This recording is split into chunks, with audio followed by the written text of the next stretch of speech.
ಹರಿ ಓಂ.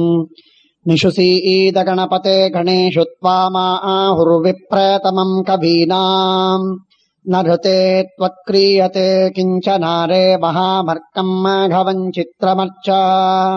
ಅಶೇಷವಾಗ್ಜಾಡ್ಯಮಲಾಪಹಂತ್ರೀ ನಮಂ ನವಂ ಸ್ಪಷ್ಟ ಸುವಕ್ಪ್ರದಾಯಿನಿ ಮಮೇಹ ಜಿಹ್ವಾಗ್ರಸುರಂಗನರ್ತಕೀ ಭವ ಪ್ರಸನ್ನಾ ವದನೆ ಚ ಮೇ ಶ್ರೀಃ. ನೌಮಿ ನ್ಯಾಯ ಸುಧಾದಿಕೃಜ್ಜಯ ಮುನೀನ್ ಶ್ರೀಪಾದರಾಟ್ಸನ್ಮಣೀನ್ ವ್ಯಾಸಾರ್ಯಾನ್ ವಿವಿಧಾಗಮಬ್ಧಿವಿಹರಾನ್ ಶ್ರೀವಾದಿರಾಜಾನಪಿ ವಂದೇಹಂ ಸವರಾನ್ ರಘೂತ್ತಮ ಗುರೂನ್ ವೈದಗ್ಧ್ಯವಾರಾಂ ನಿಧೀನ್ ಶ್ರೀ ಸತ್ಯವ್ರತ ರಾಘವೇಂದ್ರ ಮುನಿಪಾನ್ ಸದ್ಬೋಧ ಸಧ್ಯಾನಪಾನ್ ವಿದ್ಯಾಯಂ ವಿಬುಧಾಚಾರ್ಯಂ ವೇದಜ್ಞಾನಬ್ಧಿಚಂದಿರಂ ದುರ್ಮತಧ್ವಂತಮರ್ತಂಡಂ ಸತ್ಯಧ್ಯಾನ ಮುನಿಂ ಭಜೆ. ಸತ್ಯಾಭಿಧ್ಯಕರಾಬ್ಜೋತ್ಥಾನ್ ಪಂಚಾಶದ್ವರ್ಷ ಪೂಜಕಾನ್ ಸತ್ಯ ಪ್ರಮೋದ ತೀರ್ಥಾರ್ಯಾನ್ ನೌಮಿ ನ್ಯಾಯ ಸುಧಾರತಾನ್. ಬಂಧುಸ್ತ್ವಂ ಗುರುರಿಷ್ಟದೈವತಮಿತಿ ತ್ವತ್ಪಾದ ಪಂಕೇರುಹಂ ಪ್ರಾಪ್ತಂ ಮಾಂ ಪರಿಪಾಲಯೇತ ಸತತಂ ಯಾಚೇ ನಿಬದ್ಧಾಂಜಲಿಃ. ಚಿತ್ತಂ ಮದ್ಗುಣದೋಷ ಚಿಂತನ ವಿಧೌ ನೂನಂ ಮನಂ ಮಾ ಕೃತಾಃ. ಶ್ರೀ ಸತ್ಯಾತ್ಮ ಗುರೋ ತ್ವದಂಘ್ರಿಯುಗಲಂ ಹಿತ್ವಾ ನ ಮೇ ಸದ್ಗತಿಃ. ವಿದ್ಯಾಪೀಠ ವಿಧಾತಾರಂ ವಿದ್ಯಾವಾರಿಧಿ ಚಂದಿರಂ ವಿದ್ಯಾರ್ಥಿ ವತ್ಸಲಂ ವಂದೇ ಮಹಾಮಹಿಮ ಸದ್ಗುರುಂ. ಮಹತ್ವಾದ್ ಭಾರವತ್ವಾಚ್ಚ ಮಹಾಭಾರತ ಮುಚ್ಯತೆ ನಿರುಕ್ತಮಸ್ಯ ಯೋ ವೇದ ಅಪೈಃ ಪ್ರಮುಚ್ಯತೆ.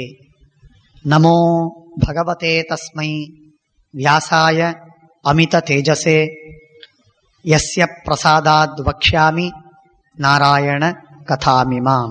ಸರ್ವಾಂತರ್ಯಾಮಿಯಾದ ಪರಮಾತ್ಮನ ಪ್ರೇರಣೆಯಿಂದ ಆ ಭಗವಂತನ ಅನಂತ ಗುಣಗಳಲ್ಲಿಯ ಒಂದು ಗುಣಲೇಶವನ್ನು ಮಾತ್ರ ವಿವರ ಮಾಡುವುದಕ್ಕೆ ಪ್ರವೃತ್ತವಾದ ಈ ಭಗವಂತನ ವಾಂಗ್ಮಯ ಭಗವದ್ವಿಷಯಕ ವಾಂಗ್ಮಯ, ಭಗವದ್ರಚಿತವಾದ ವಾಂಗ್ಮಯ, ಸಾಕ್ಷಾತ್ ದೇವರಿಂದ ಉಪದಿಷ್ಟವಾದ ಅಮೋಘವಾದ ವಾಂಗ್ಮಯ. ದೇವರು ನಿರ್ದೋಷ, ಅವನ ಗ್ರಂಥಗಳೂ ನಿರ್ದೋಷ. ಯಾರು ಸದೋಷರೋ ಅವರ ಗ್ರಂಥಗಳಲ್ಲಿ ದೋಷ ಬರ್ತದೆ. ದೇವರ ಗ್ರಂಥಗಳಲ್ಲಿ ದೋಷವಿಲ್ಲ. ಯಾಕೆ? ದೇವರಲ್ಲಿ ದೋಷಗಳಿಲ್ಲ. ಇಂಥ ಶುದ್ಧವಾಗಿರುವಂತಹ ಗ್ರಂಥಗಳ ವ್ಯಾಖ್ಯಾನ, ವಿವರಣ, ಉಪನ್ಯಾಸ ನಮ್ಮ ಚಿತ್ತಶುದ್ಧಿಗಾಗಿ, ಪಾಪ ಪರಿಹಾರಕ್ಕಾಗಿ, ಜ್ಞಾನದ ಅಭಿವೃದ್ಧಿಗಾಗಿ ಮಾಡುವುದು ಕರ್ತವ್ಯ. ಅದರಿಂದ ನಮ್ಮ ಉದ್ಧಾರ. ಮಹಾಭಾರತ ನಿನ್ನೆ ನಾನು ಹೇಳಿದಂತೆ ಇದೊಂದು ವಿಶಾಲವಾದ ವಾಂಗ್ಮಯ. ಈ ವಾಂಗ್ಮಯ ಅಸಾಧಾರಣವಾಗುವುದಕ್ಕೆ ಮೇಲ್ತೋರಿಕೆಯ ಒಂದು ಕಾರಣ ವಿಸ್ತಾರ. ಇನ್ನೊಂದು ಇದರ ಮಹತ್ವದ ಕಾರಣ ಸಾಕ್ಷಾತ್ ಭಗವಂತ. ಇದರ ಜೊತೆಯಲ್ಲಿ ಮತ್ತೊಂದು ಕಾರಣ, ಇದು ವೇದಗಳಲ್ಲಿಲ್ಲದ ವಿಷಯಗಳನ್ನು ಹೇಳುವಂಥದ್ದು. ಹೀಗಾಗಿ ಮಹಾಭಾರತ ಇದು ಒಂದು ಅತ್ಯುನ್ನತವಾದಂತಹ ಒಂದು ಗ್ರಂಥ ರಾಜ ಅಂತ ಪ್ರಸಿದ್ಧವಾಗಿದೆ. ಇದು ಗ್ರಂಥ ಸಮ್ರಾಟ್ ಅಂತ ಹೇಳಲಿಕ್ಕೆ ತಪ್ಪಿಲ್ಲ. ಉಳಿದೆಲ್ಲ ಗ್ರಂಥಗಳು ಗ್ರಂಥ ರಾಜಗಳಾದರೆ ಮಹಾಭಾರತ ಇದು ಗ್ರಂಥ ಚಕ್ರವರ್ತಿ, ಗ್ರಂಥ ಸಮ್ರಾಟ್. ಶಾಸ್ತ್ರಗಳಲ್ಲಿ ಇದಕ್ಕೆ ಸೂತ್ರ ಪ್ರಸ್ಥಾನವನ್ನ ಬಿಟ್ಟು ವೇದಾಂತ ಸೂತ್ರಗಳು ಮಾತ್ರ ಮಹಾಭಾರತಕ್ಕೆ ಮಿಗಿಲಾದದ್ದು. ಮಹಾಭಾರತವನ್ನ ಬಿಡುವ ಸಾಮರ್ಥ್ಯ ವೇದಾಂತ ಸೂತ್ರಗಳನ್ನು ಬಿಟ್ಟು ಬೇರೆ ಇನ್ಯಾವ ಗ್ರಂಥಕ್ಕೂ ಇಲ್ಲ, ಸಣ್ಣದಾಗಲಿ ದೊಡ್ಡದಾಗಲಿ. ಮಹಾಭಾರತದಲ್ಲೂ 3 ಸ್ತರಗಳನ್ನು ನಾವು ಲೆಕ್ಕಿಸಬಹುದು. ಒಂದು ಮಹಾಭಾರತ, ಇನ್ನೊಂದು ಗೀತೆ, ಮತ್ತೊಂದು ವಿಷ್ಣು ಸಹಸ್ರನಾಮ. ವಿಷ್ಣು ಸಹಸ್ರನಾಮ ಕೇವಲ ನೇರವಾಗಿ ಭಗವಂತನ ಗುಣಗಳನ್ನ, ಮಹಾತ್ಮ್ಯವನ್ನ ವರ್ಣಿಸುವಂತಹದ್ದು. ಭಗವದ್ಗೀತೆ ಭಗವಂತನ ಮಹಾತ್ಮ್ಯವನ್ನು ವರ್ಣನೆ ಮಾಡ್ತದೆ. ಜೊತೆಯಲ್ಲಿ ಜೀವರ ಕರ್ತವ್ಯ, ಜೀವರ ಸಾಧನೆ, ಜೀವರ ಕಷ್ಟ, ಸಂಸಾರ ಇತ್ಯಾದಿಗಳನ್ನು ಕೂಡ ಹೇಳ್ತದೆ. ಅಂದ ಮಾತ್ರಕ್ಕೆ ಗೀತೆ ಸಣ್ಣದು ಅಂತಲ್ಲ, ಆದರೆ ಸಮಗ್ರವಾದ ಶಾಸ್ತ್ರದ ಸಾರ ಭಗವದ್ಗೀತೆ. ಆದರೆ ವಿಷ್ಣು ಸಹಸ್ರನಾಮ ಇದು ನೇರವಾಗಿ ಕೇವಲ ಭಗವಂತನ ಗುಣಗಳನ್ನ ಹೇಳುವ ಅಮೋಘವಾದ ಕೃತಿ. ಹಾಗಾಗಿ ವಿಷ್ಣು ಸಹಸ್ರನಾಮದ ಸ್ಥಾನ ನನ್ನ ಲೆಕ್ಕದಲ್ಲಿ ಹೆಚ್ಚು. ಜ್ಞೇಯಂ ಪಾಠ್ಯಂಚ ತದ್ವಯಂ ಎಂಬುದಾಗಿ ಶ್ರೀಮದಾನಂದ ತೀರ್ಥರು ತಮ್ಮ ಗ್ರಂಥದಲ್ಲಿ ಹೇಳಿದ್ದುಂಟು. ಜ್ಞೇಯಂ ಪಾಠ್ಯಂಚ ತದ್ವಯಂ, ಇವೆರಡನ್ನ ಪಠನ ಮಾಡಿ, ಇವೆರಡನ್ನ ಜಪ ಮಾಡಿ, ಇವೆರಡನ್ನ ಅಧ್ಯಯನ ಮಾಡಿ ಜ್ಞಾನ ಮಾಡಿಕೊಳ್ಳಿ. ತಿಳಿಯಬೇಕಾದದ್ದು, ಜ್ಞಾನ ಮಾಡಿಕೊಳ್ಳಬೇಕಾದದ್ದು ಎರಡನ್ನು, ಪಾರಾಯಣ ಮಾಡಬೇಕಾದದ್ದಲ್ಲೂ ಎರಡನ್ನು. ಹೀಗೆ ಈ ಎರಡು ಗ್ರಂಥಗಳನ್ನ ಮಹಾಭಾರತದಲ್ಲಿ ಸಾರಭೂತವಾದ, ಸಂಗ್ರಹಭೂತವಾದ, ಸಂಕ್ಷಿಪ್ತ ರೂಪವಾದ ಎಂಬುದಾಗಿ ಹೇಳಿದ್ದಾರೆ. ಹೀಗೆ ಈ ಮಹಾಭಾರತದ ವಿಸ್ತಾರ, ಆಳ, ಎತ್ತರ, ಅದರ ಪಾವಿತ್ರ್ಯ, ಅದರ ಘನತೆ ಇವುಗಳನ್ನು ನಾವು ತಿಳಿದುಕೊಂಡಾದ ಮೇಲೆ ಮಹಾಭಾರತದ ಬಗ್ಗೆ ಒಂದೆರಡು ಮಾತುಗಳನ್ನ ಮೊದಲಿಗೆ ಹೇಳ್ತಾರೆ. ಆಖ್ಯಾಸ್ಯಂತೆ ತಥೈವನ್ಯೇ ಇತಿಹಾಸ ವಿಮಂಭುವಿ ಇದಂತು ತ್ರಿಷು ಲೋಕೇಶು ಮಹಜ್ಞಾನಂ ಪ್ರತಿಷ್ಠಿತಂ. ಸೌತಿ ಉಪದೇಶವನ್ನು ಮಾಡುವಾಗ ಹೇಳ್ತಾ ಇದ್ದಾರೆ, ಇದು ಹಿಂದಿನ ಅನೇಕ ಕವಿಗಳು ಈ ಮಹಾಭಾರತವನ್ನ ಕೊಂಡಾಡಿದ್ದಾರೆ, ವರ್ಣಿಸಿದ್ದಾರೆ. ಅರೆ ಹಿಂದಿನವರು ಅನೇಕರು ಇದನ್ನು ವ್ಯಾಖ್ಯಾನ ಮಾಡಿದರು, ಅನೇಕರು ಮಹಾಭಾರತವನ್ನ ಹೇಳ್ತಾ ಇದ್ದಾರೆ. ಆಖ್ಯಾಸ್ಯಂತೆ ತಥೈವನ್ಯೇ, ಮುಂದೆಯೂ ಮಹಾಭಾರತವನ್ನ ಅನೇಕರು ಅದನ್ನ ವರ್ಣನೆ ಮಾಡ್ತಾರೆ, ವ್ಯಾಖ್ಯಾನ ಮಾಡ್ತಾರೆ, ಉಪದೇಶ ಮಾಡ್ತಾರೆ. ಇದು ಮೂರು ಕಾಲದಲ್ಲೂ ಅಮೂಲ್ಯವಾಗಿರುವ ಗ್ರಂಥವೇ.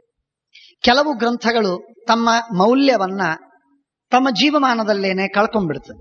ಗ್ರಂಥಕಾರ ಇನ್ನೂ ಇರ್ತಾನೆ, ಅವನು ಬದುಕಿದಾಗಲೇ ಆ ಗ್ರಂಥ ತನ್ನ ಸಾವು ಒಪ್ಪಿಬಿಡ್ತದೆ, ಸತ್ತೋಗ್ತದೆ. ಆ ಗ್ರಂಥಕಾರನೇ ಅದನ್ನ ಸ್ಕ್ರ್ಯಾಪ್ ಅಂತ ಮಾಡಿ ಚೆಲ್ಲಿ ಬಿಡ್ತಾನೆ. ಈ ತರಹದ ಕಾದಂಬರಿಗಳು, ಕಥೆಗಳು, ಆಖ್ಯಾನಗಳು, ಪ್ರಹಸನ, ಪ್ರಬಂಧ, ಲೇಖ ಜಗತ್ತಿನಲ್ಲಿ ನಾವು ನೋಡ್ತೇವೆ. ಆದರೆ ಮಹಾಭಾರತ ಈ ತರಹದ್ದಲ್ಲ. ಆಚಖ್ಯ ಕೆಲವರು ಹಿಂದೆ ಹೇಳಿದರು, ಈಗಲೂ ಹೇಳ್ತಾರೆ, ಮುಂದೆಯೂ ಹೇಳ್ತಾರೆ. ಇದು ಗ್ರಂಥದ ರೆಲೆವೆನ್ಸಿಗೆ ಸಂಬಂಧಪಟ್ಟಂತಹ ಮಾತು. ಯಾವುದೇ ಒಂದು ಗ್ರಂಥ ಅದು ಎಷ್ಟು ಮಹತ್ವದ್ದು ಅಂತ ಅನ್ನೋದನ್ನ ಪರೀಕ್ಷೆ ಮಾಡುವುದಕ್ಕೆ ಅದರ ರೆಲೆವೆನ್ಸ್ ಅದು ಬಹಳ ಮಹತ್ವದ್ದು.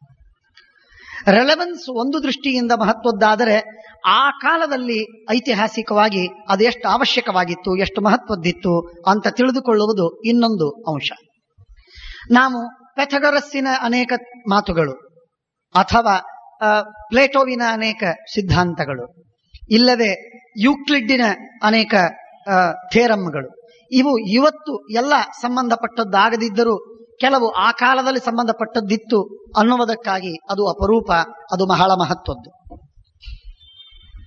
ಯುರೇಕಾ ಅಂತ ಹೇಳಿ ಯಾವುದೋ ಒಂದು ಹೊಸದನ್ನ ಕಂಡು ಹಿಡಿದಾಗ ಅದು ಅವತ್ತು ಹೊಸದಿತ್ತು, ಇವತ್ತು ಅದು ಬೇಕಾಗಿಲ್ಲ. ಆದ್ರಿಂದ ಅದು ಹಳೆದಾಯಿತು, ಹಳಸಿ ಹೋಯಿತು. ಹಳಸಿ ಹೋದ ಮಾತ್ರಕ್ಕೆ ಅಂದಿನ ಇತಿಹಾಸದ ದೃಷ್ಟಿಯಿಂದ ನಾವು ನೋಡುವಾಗ ಅದು ಬಹಳ ಮಹತ್ವಪೂರ್ಣವಾದ ವಸ್ತು. ಹಾಗೆ ಅಂದಿನ ಇತಿಹಾಸವನ್ನು ನೋಡುವಾಗ ಮಹಾಭಾರತ ದೊಡ್ಡದು ಅಂತ ಮಾತ್ರವಲ್ಲ, ಇವತ್ತು ನಮ್ಮ ಜೀವನಕ್ಕೆ ಸಂಬಂಧಪಟ್ಟ ಮೌಲ್ಯವನ್ನ, ತತ್ವವನ್ನ, ಸಿದ್ಧಾಂತವನ್ನ ಹೇಳುವ ಗ್ರಂಥ. ಹಾಗಾಗಿ ಗ್ರಂಥದ ಒಂದು ವೈಶಿಷ್ಟ್ಯ ಅದರ ರೆಲೆವೆನ್ಸಿನಲ್ಲಿದೆ.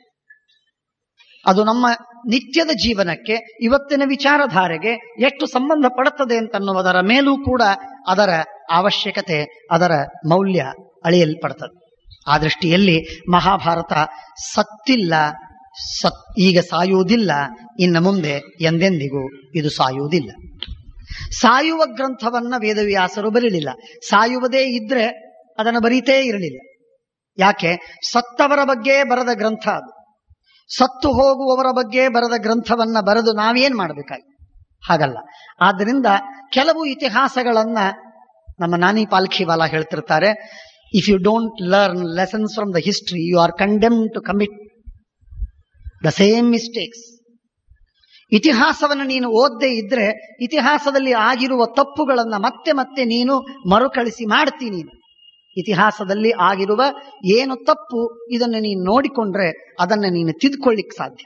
So history must be study. ಆ ಲೆಕ್ಕದಲ್ಲಿ ಮಹಾಭಾರತವನ್ನು ಓದುವುದು ಮಾತ್ರವಲ್ಲ, ಇದು ಅಂದಿನ ತಪ್ಪುಗಳು ಇವತ್ತಿಲ್ಲದೆ ಇಲ್ಲ ಅನ್ನುವ ಸಮಸ್ಯೆ ಅಲ್ಲ. ಇವತ್ತೂ ಆಗುವ ತಪ್ಪುಗಳನ್ನ ಮಹಾಭಾರತ ಎತ್ತಿ ಹೇಳ್ತದೆ. So it is more relevant.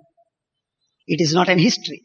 ಇದು ಬರೀ ಇತಿಹಾಸವಾಗಿ ಉಳಿಯುವ ಗ್ರಂಥವಲ್ಲ. ಇದು ವರ್ತಮಾನವೂ ಅಷ್ಟೇ ಸತ್ಯ, ಅಷ್ಟೇ ವರ್ತಮಾನ. ಇದು ಎಷ್ಟು ವರ್ತಮಾನವೋ ಅಷ್ಟೇ ಪ್ರಮಾಣದಲ್ಲಿ ಇದು ಭವಿಷ್ಯ. ಆದ್ದರಿಂದ ಮಹಾಭಾರತ ಇದು ಇತಿಹಾಸ ಹೌದು, ಭವಿಷ್ಯ ಹೌದು, ವರ್ತಮಾನ ಹೌದು. ಆದ್ದರಿಂದ ಎಲ್ಲ ಕಾಲದವರೆಗೂ ಸಂಬಂಧಪಟ್ಟಂತಹ ಇದು ಗ್ರಂಥ. ಮಹಾಭಾರತದ ಇನ್ನೊಂದು ವೈಶಿಷ್ಟ್ಯವನ್ನ ನಾನು ಹೇಳಬೇಕು ಅಂದ್ರೆ, ಇದಂತೂ ತ್ರಿಷು ಲೋಕೇಶು ಮಹಜ್ಞಾನಂ ಪ್ರತಿಷ್ಠಿತಂ. ಮಹಾಭಾರತ ಬಹಳ ಸುಂದರವಾಗಿ ಹೇಳ್ತದೆ. ಇದಂತೂ ತ್ರಿಷು ಲೋಕೇಶು ಮಹಜ್ಞಾನಂ, ಬಹಳ ಸುಂದರ. ಇದು 3 ಲೋಕಗಳಿಗೆ ಸಂಬಂಧಪಟ್ಟದ್ದು. 3 ಲೋಕಗಳಲ್ಲೂ ಅದ್ಭುತವಾದ ಮಹಾಜ್ಞಾನವಿದೆ ಮಹಾಭಾರತ.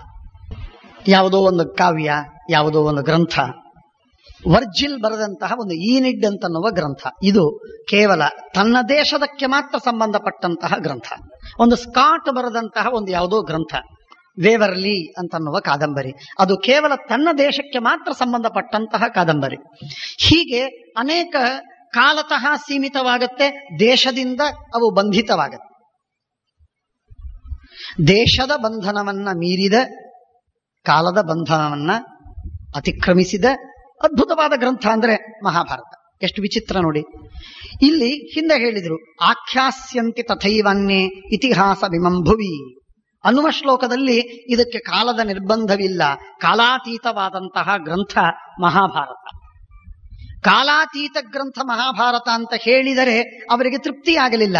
ಅವರು ಹೇಳ್ತಾರೆ, ಇದು ಕಾಲಾತೀತ ಮಾತ್ರವಲ್ಲ, ಲೋಕಾತೀತ, ಇದು ದೇಶಾತೀತ. ಇದು ಕೇವಲ ಭಾರತ ದೇಶದವರಿಗೆ ಸಂಬಂಧಪಟ್ಟ ಗ್ರಂಥ. Bharat, it is to deal with the problems of India ಅನ್ನುವಂಥ ಗ್ರಂಥವಲ್ಲ. ಇದು ಭಾರತ ದೇಶದ ಸಮಸ್ಯೆಗಳಿಗೆ ಹಲ್ ಕೊಡುವಂತಹ ಗ್ರಂಥವಲ್ಲ. ಇದು ಜಗತ್ತಿನ ಸಮಸ್ಯೆಗಳಿಗೆ ಉತ್ತರವನ್ನು ಕೊಡುವಂತಹ ಗ್ರಂಥ. ಮಾತ್ರವಲ್ಲ, ಈ ಜಗತ್ತು ಅಂದ್ರೆ ನಿಮ್ಮ ಕಣ್ಣಿಗೆ ಕಾಣುವ ಈ ಒಂದು ಜಗತ್ತೇನಿದೆಯಲ್ಲ, ಮಧ್ಯದ ಜಗತ್ತು, ಇಷ್ಟಕ್ಕೆ ಮಾತ್ರವಲ್ಲ, ಮೇಲಿನ ಜಗತ್ತುಗಳಿಗೂ ಸಮಸ್ಯೆ ಇದೆ, ಅವುಗಳನ್ನು ಪರಿಹಾರ ಮಾಡುವ ಗ್ರಂಥ ಇದು. ಕೆಳಗಿನವರಿಗೂ ಸಮಸ್ಯೆ ಇದೆ, ಅವುಗಳನ್ನೂ ಹೇಳುವ ಗ್ರಂಥ ಇದು.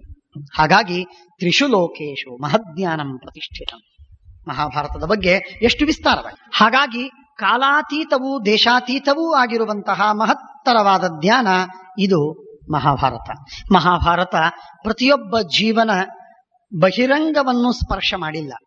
ಬಹಿರಂಗ ಸ್ಪರ್ಶ ಮಾಡಿದರೆ ಒಬ್ಬ ಕಪ್ಪು, ಇನ್ನೊಬ್ಬ ಮಂಗೋಲಿ, ಇನ್ನೊಬ್ಬ ಬಿಳುಪು, ಇನ್ನೊಬ್ಬ ನಾವು ಬೇರೆ ಜಾತಿ, ಹೀಗೆ 4-5 ಜಾತಿಗಳ ಜೀವರಾಶಿಗಳಿದ್ದಾರೆ.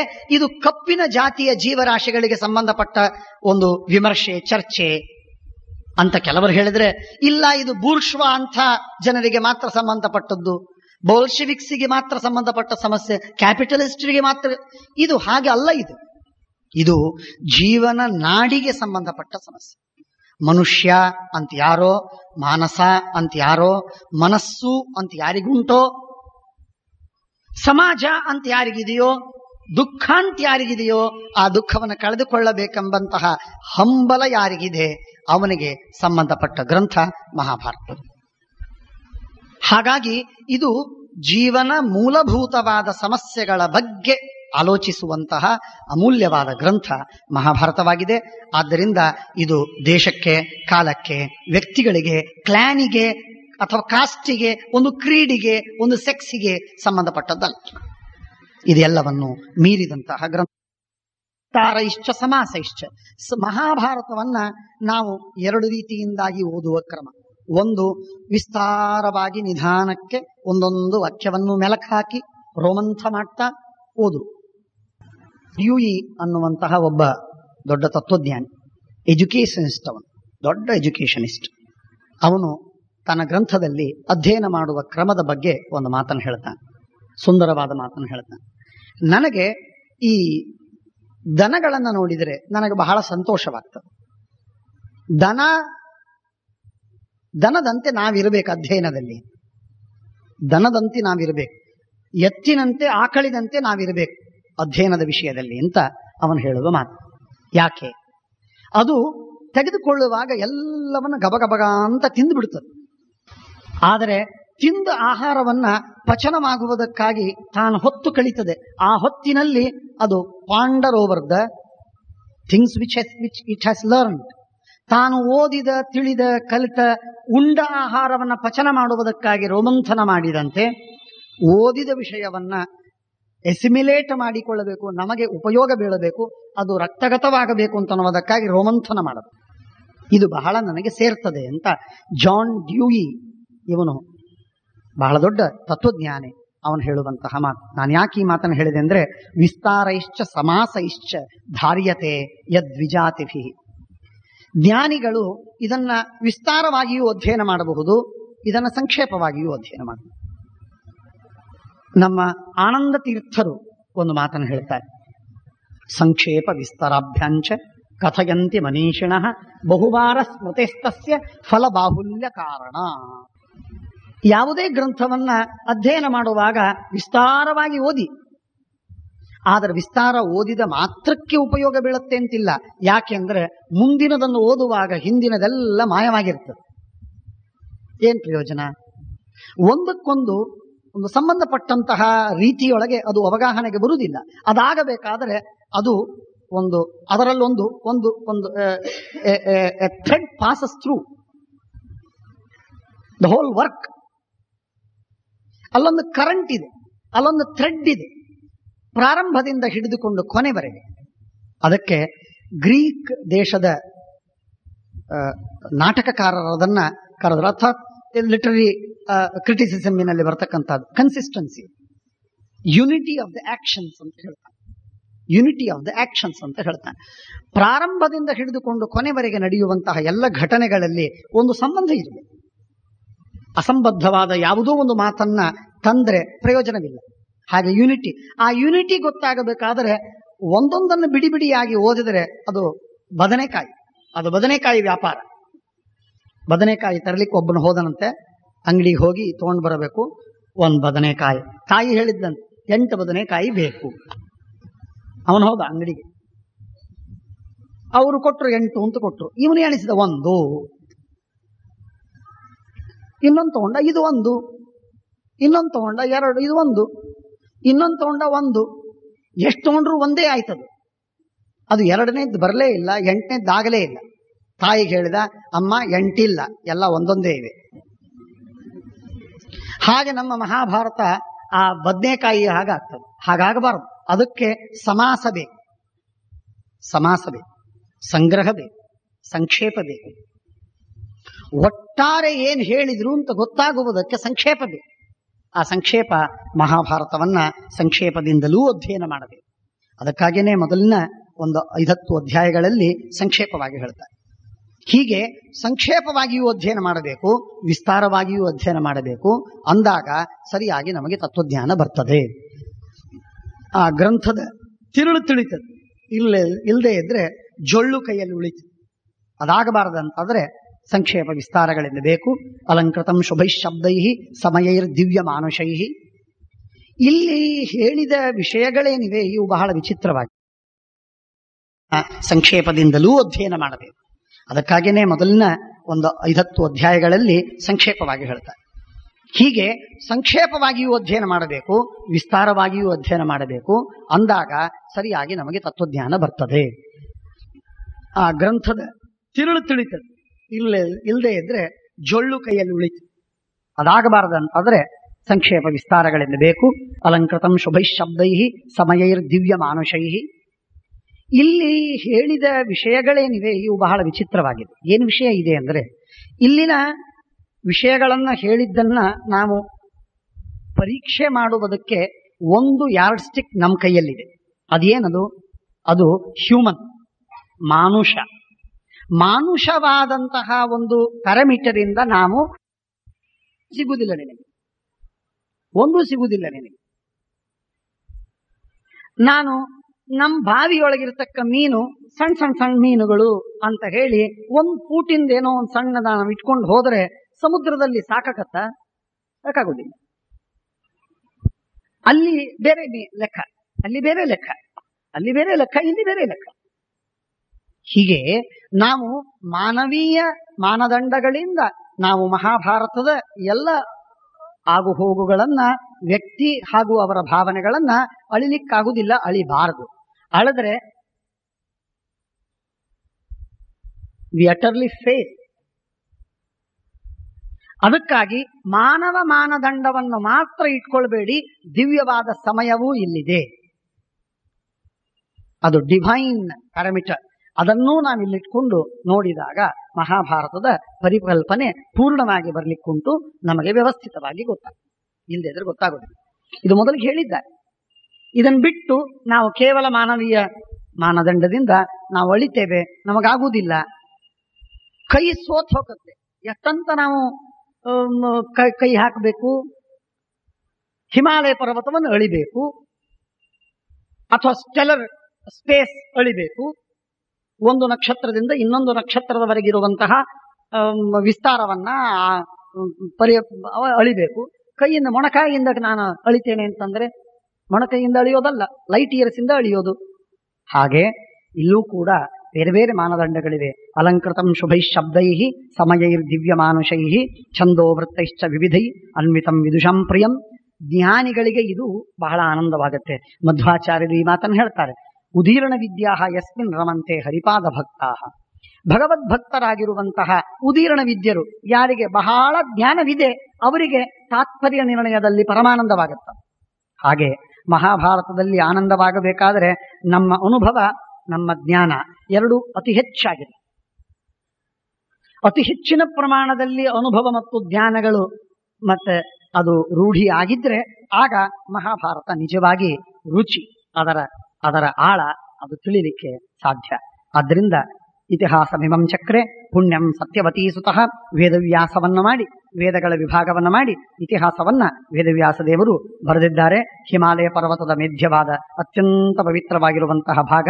ಆ ಭಾಗದಲ್ಲಿ ಒಂದು ಕಡೆಗೆ ಒಂದು ತಪ್ಪಲಿನ ಮೇಲೆ ಒಂದು